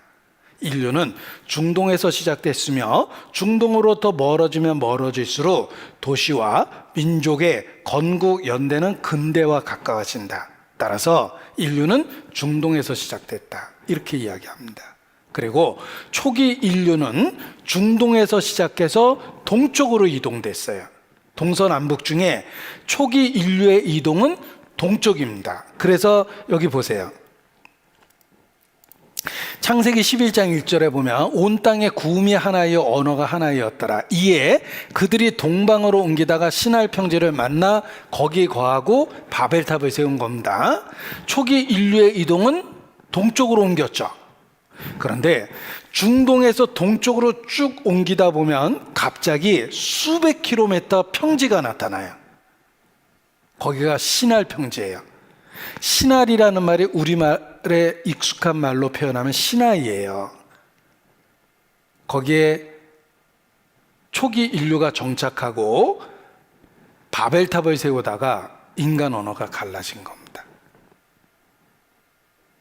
그래서 바벨탑 사건도 이 초기 인류의 이동과 관련해서 확인해 볼 수가 있는데, 어떻게 확인하나 보세요. 이런 얘기 들을 때 이렇게 하시면 안 됩니다. 이런 개 같은 일이 있으면 안 돼요. 잘 들으셔야 됩니다. 보세요. 졸지 말고 잘 듣자라는 의미에서 보여드린 겁니다. 바벨탑에 대한 이야기를 한번 보세요. 창세기 11장에 바벨탑에 대한 이야기가 있는데, 노아의 후손 셈, 함, 야벳은 흩어졌습니다. 바벨탑 사건을 계기로 흩어지게 되는데 홍수에 이들에게서 땅의 열국 백성이 나뉘었더라. 그래서 이 흩어진 것들을 다 족보를 계산해 보면 노아 자손 70명의 족보가 나온다고 그랬죠. 그것이 인류 족보와 일치하고 있다는 것입니다. 그래서 초기 인류의 이동을 설명할 수 있고 어떻게 흩어져 살아서 인종이 분화됐는지 설명할 수도 있으며 바벨탑을 쌓은 흔적들은 전 세계 곳곳에서 찾아볼 수가 있다. 같은 양식으로 탑을 쌓았다. 이렇게 얘기합니다. 역사를 역추적하면 바벨탑까지 역추적이 가능합니다. 바벨탑은 헤로도토스라는 역사학자에 의하면 그 당시까지 있었고 가로 세로 높이가 90m였다라고 기록하며 계단이 나선형이었다라고 기록하고 있어요. 보십시오. 헤로도토스는 바벨탑을 목격했다고 역사에 기록했어요. 역사학자입니다. 가로 세로 높이가 90m였다. 그리고 계단은 나선형이었다고 기록하고 있습니다. 그래서 상상도는 달라도 바벨탑은 항상 계단이 나선형이에요. 헤로도토스의 기록 때문에. 바벨탑은 이라크 알리 부근에 있었다. 한민족 기원 대탐사, 우리나라 역사도 역추적이 됩니다. 그래서 수메르 문명이 꼽힌 바벨탑 현장이라고 그랬는데 그 시날 평지에 꼽힌 문명이 수메르 문명이에요. 여기 보면 자동차로 5시간을 달리는 동안 산은 고사하고 야트막한 언덕조차 눈에 띄지 않는다. 성경에 시날 지역을 평지라고 부른 것은 대단히 정확한 표현이다. 이 끝없는 시날 평지는 비옥한 땅이다. 여기가 수메르 문명의 발상지예요. 바벨탑은 이라크 알리 부근에 있었다.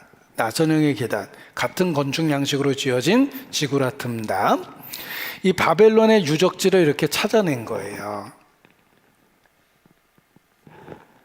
이 가로 세로 높이가 90m고 그 90m의 탑의 높이를 지탱할 수 있는 기본적인 토목 공사가 돼 있대요. 그래서 바벨탑이 사실이라는 걸 확인한 겁니다. 에서 내려다보자 전혀 달랐습니다. 거대한 사각형 모양의 건물터가 확연히 드러난 것입니다. 이 터가 가로 세로 높이가 90m 탑이 있었던 그 터라는 것입니다. 그 터를 발견하게 된 계기가 있습니다. 고고학자들이 원주민들이 어디 가서 벽돌을 가져와서 집을 짓더랍니다. 공장도 없는데. 그래서 그 어디서 났냐고 물어보니까 저기 가면 많이 있다고 그러더랍니다. 가보니까 거기가 바벨탑 유적지였어요. 거기에 그 벽돌들을 갖다가 그들이 자신의 건축물에 쓴 겁니다. 그래서 바벨탑 유적지가 발견된 거예요. 헤로도토스가 보았다는 가로 세로 높이 90m의 거대한 탑이 실제로 있었던 그 터입니다. 그래서 바벨탑이 사실이라는 게 밝혀졌습니다. 초기 인류는 동쪽으로 이주했고 첫 번째 만난 평지가 시날 평지며 거기에 수메르 문명이 세워졌습니다. 그렇다면 우리나라 역사도 역추적이 가능하지 않을까? 우리나라 역사도 역추적하면 바벨탑 현장까지 이어집니다. 지금부터 대한민국 역사를 말씀을 드리겠습니다. 여기 보셔요. 한민족의 기원을 찾아서. 자, 한민족 기원을 역추적하면 바벨탑 현장까지는 간다고 그랬죠. 국제창조사학계에서 실제로 역추적을 하는 거예요. 창세기 11장 2절에 보면 이에 그들이 동방으로 옮기다 시날 평지를 만났다고 되어 있는데 여기 세워진 문명이 수메르 문명입니다. 정말 신기한 건 우리나라 언어가 수메르어의 문법적 구조하고 똑같아요. 우리말은 조사가 있어요. 조사가 붙어 있는 언어, 수메르 언어가 그렇습니다. 게다가 그 같은 계통의 언어들은 다 비슷한 단어를 사용하고 있다는 겁니다. 예를 들면 우리가 땅이라고 그러죠. 이 영어로 land라고 그러는데 같은 언어 그 뿌리를 갖고 있는 민족은 똑같은 단어를 쓰고 있다는 거예요. 땅이라는. 파키스탄, 아프가니스탄, 키르키스탄, 탄탄. 이 탄탄탄 불어있는 나라 있죠. 그게 land라는 뜻이에요. 땅이라는. 그래서 지금도 같은 단어를 사용하고 있는 그 근거들이 많이 있다. 이렇게 얘기합니다. 창세기 10장 25절에 보면 벨렉의 아우의 이름이 욕단인데 이 욕단은 메사에서부터 스발로 가는 길 동편산으로 이주해 갑니다. 요 스발이라는 말이 시베리아예요. 요 시베리아라는 말이 우리말로 서라벌이 돼서 우리나라 경주가 서라벌이라는 옛 이름을 갖고 있고, 스발, 시베리아, 서라벌이 한자로 쓰면 동경이 되는 거예요. 동쪽에 해 뜨는 곳이란 뜻이란 뜻이에요. 그래서 일본에도 동경이 있죠. 한자로 쓴 거고, 서라벌, 시베리아, 스발. 그래서 같은 명칭을 가지고 이렇게 와서 해 뜨는 곳까지 이주된 민족이 대한민국이라는 것입니다. 그래서 욕단의 후손임에 틀림이 없다. 셈의 하나님 여호와를 찬송하리로라라고 되어 있는데, 셈은 아르박삭을 낳고 아르박삭은 셀라를 낳고 셀라는 에벨을 낳고 에벨은 벨렉과 욕단을 낳았는데, 벨렉의 후손이 유대인, 욕단의 후손이 대한민국, 이렇게 얘기하는 겁니다. 실제로 수메르인과 한국인은 같은 종족인가? 대영 백과사전에는 수메르인의 교차어가 한국어와 같다고 기록하고 있다. 수메르 언어와 한국어는 뜻과 의미 일치하는 단어가 아주 많다. 수메르인들은 머리털이 검고 곧으며 후드가 평평하며 태음력을 사용하였고, 한국어와 똑같은 어순과 조사를 가지고 있다 해요. 그래서 우리 민족의 근원이 수메르 문명까지 이어지는 겁니다. 단군 연대와 욕단의 연대가 똑같다. BC 2333년. 단군의 건국 연대는 기원전 2333년이다. 고려시대 이승유의 제왕 운기의 기록을 통해 단군의 건국 연대가 중국 한족의 시조인 요 임금의 건국 연대와 동일한 무진년으로 여긴 것에서 유래된다. 이는 성경의 욕단의 연대와 비슷하다. 하느님 고대 한국인의 제처 사상, 한국인은 제천 사상, 하늘에 제사 드리는 풍습을 갖고 있는데 전통적으로 한알림을 섬겼다는 거예요. 그래서 우리 조상들의 기록에 보면 한알림이라는 기록이 많습니다. 한은 문법적으로 관형사, 하나라는 뜻이며, 알은 신의 이름이에요. 보십시오. 이 알이 원래 아레아로 쓰는 알이에요.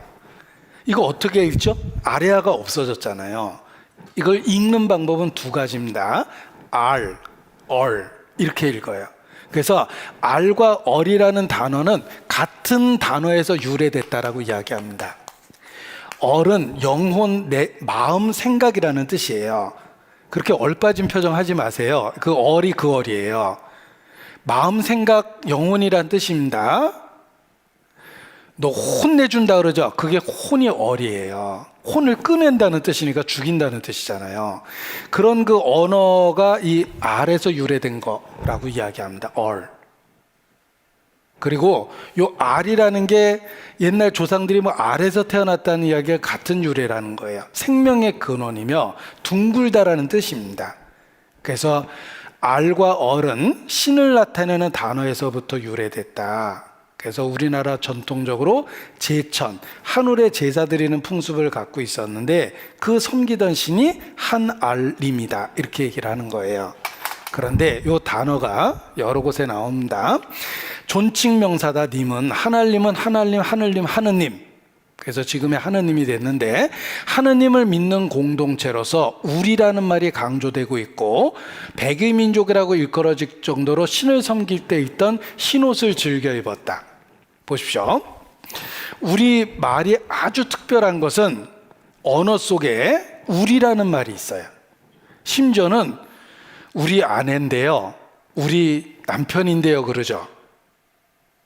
그런 언어는 대한민국밖에 없어요. 서양 사람이 깜짝 놀래요, 우리 아내라고 그러면.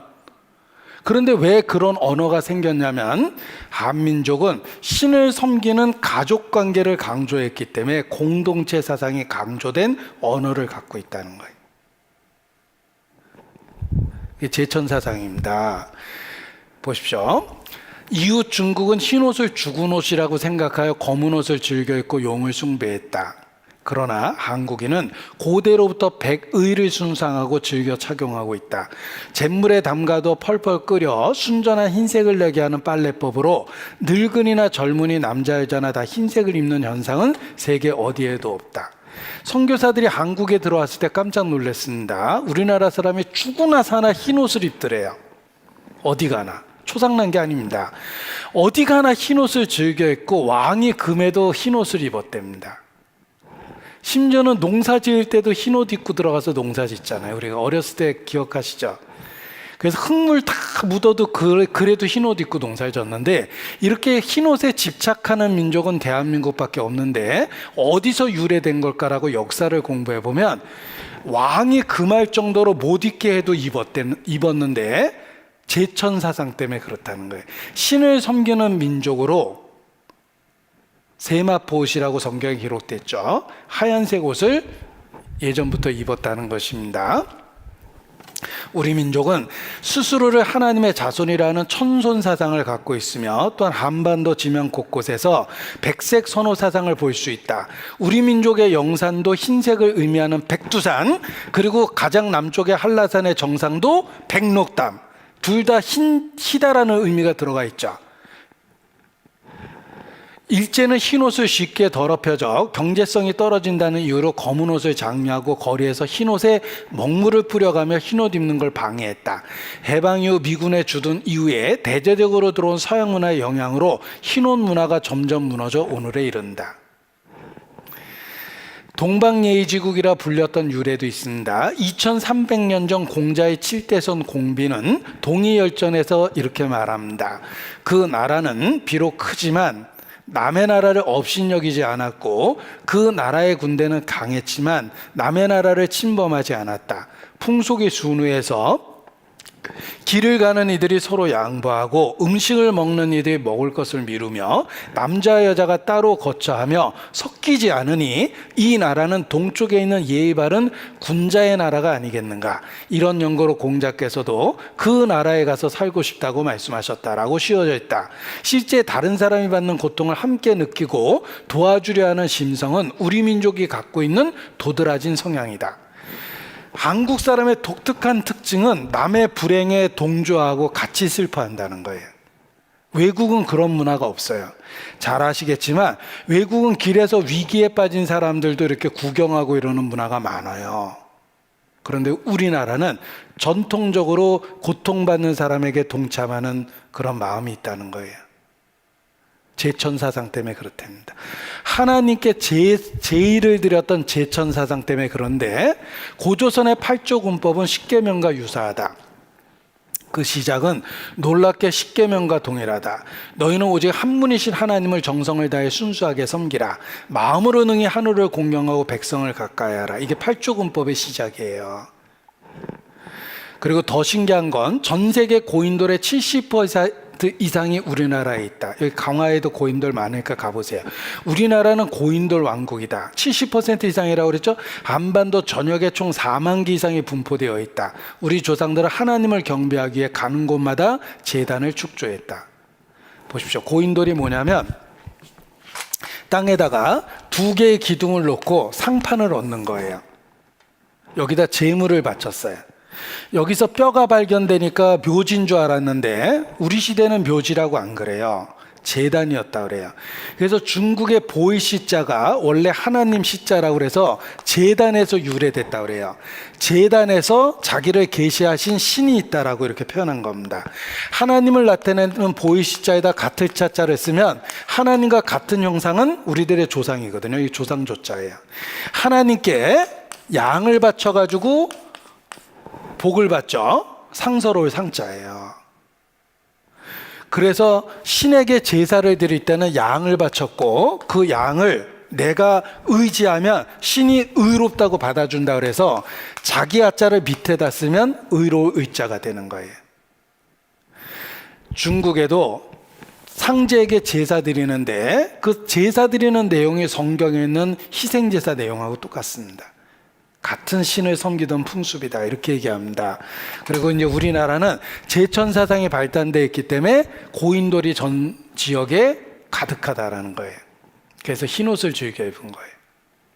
전 세계 고인돌의 70% 이상이 대한민국에 있다라고 얘기합니다.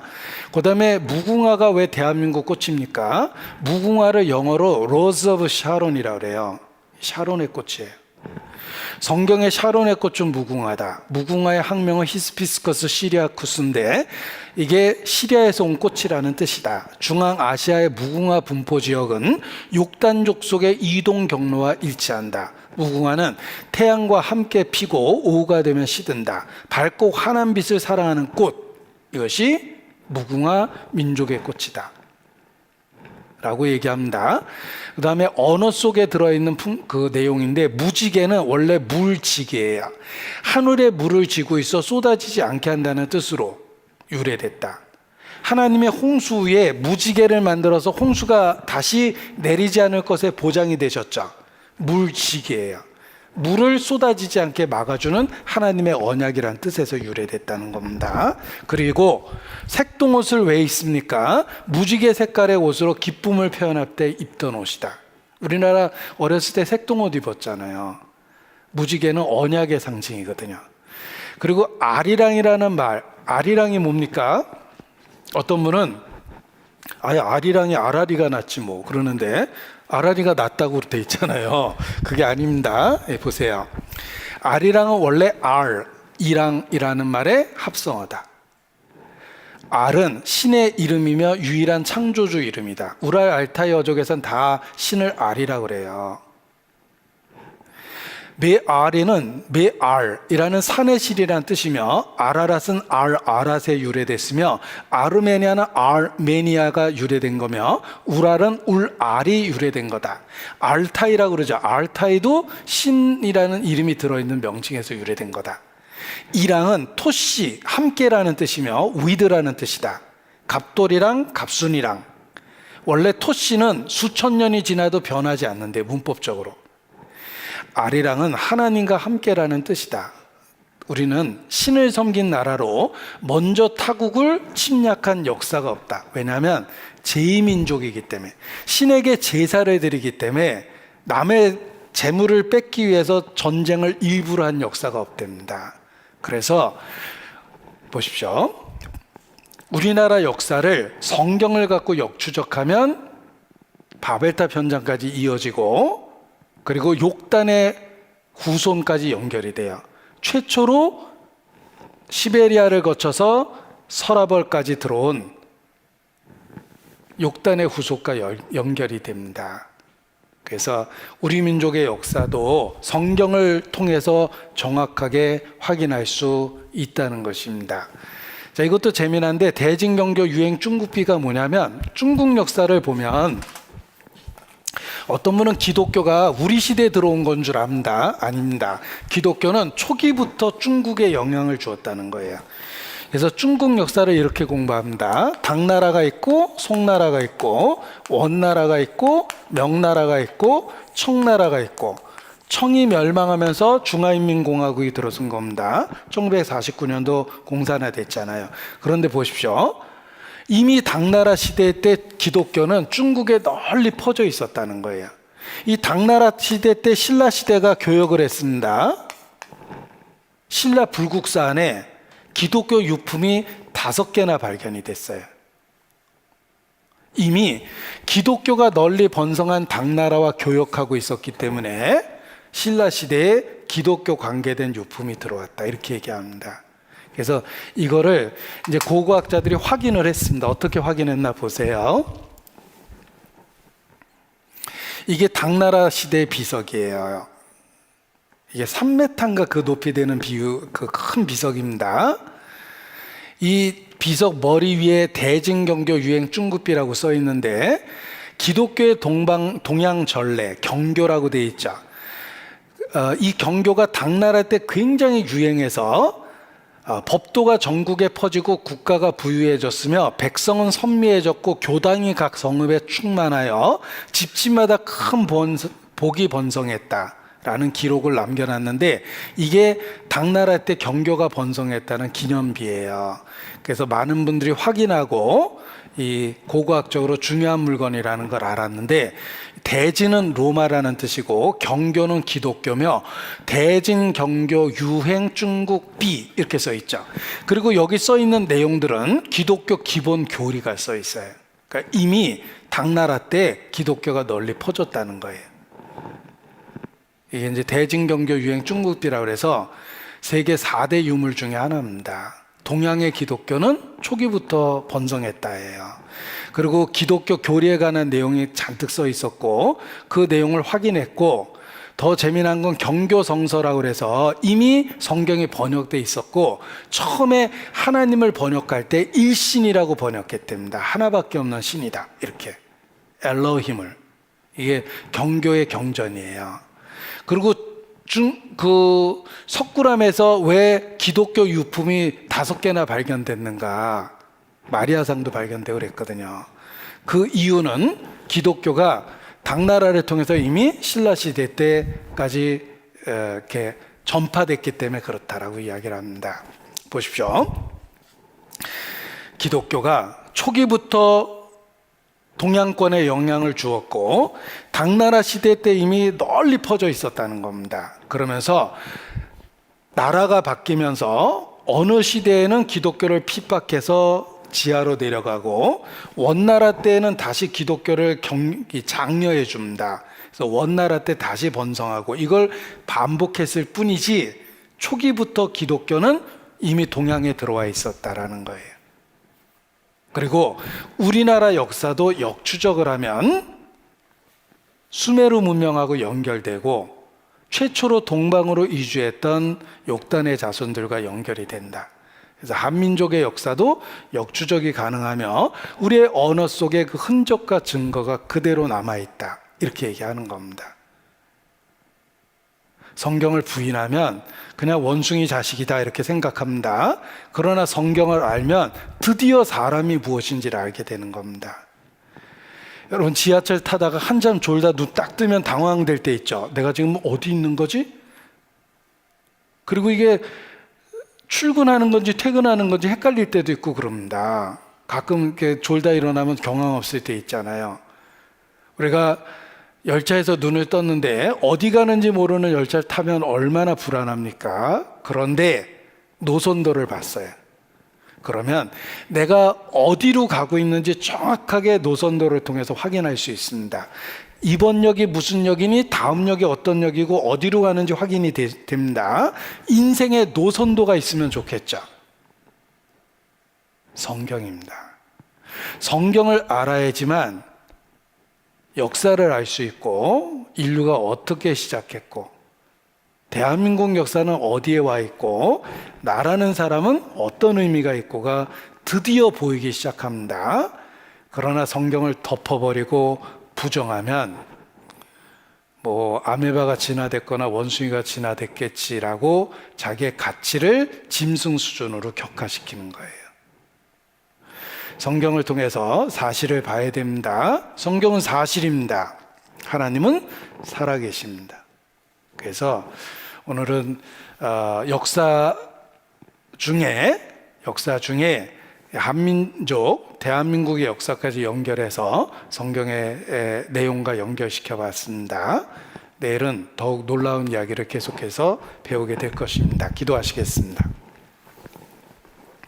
거룩하신 하나님, 오늘도 하나님 말씀을 배울 수 있도록 은혜를 주셔서 감사합니다. 우리 모두를 기억해 주시기를 주님께 기도합니다. 고마우신 우리 구주 예수님 이름으로 기도합니다. 아멘. 네, 수고하셨습니다.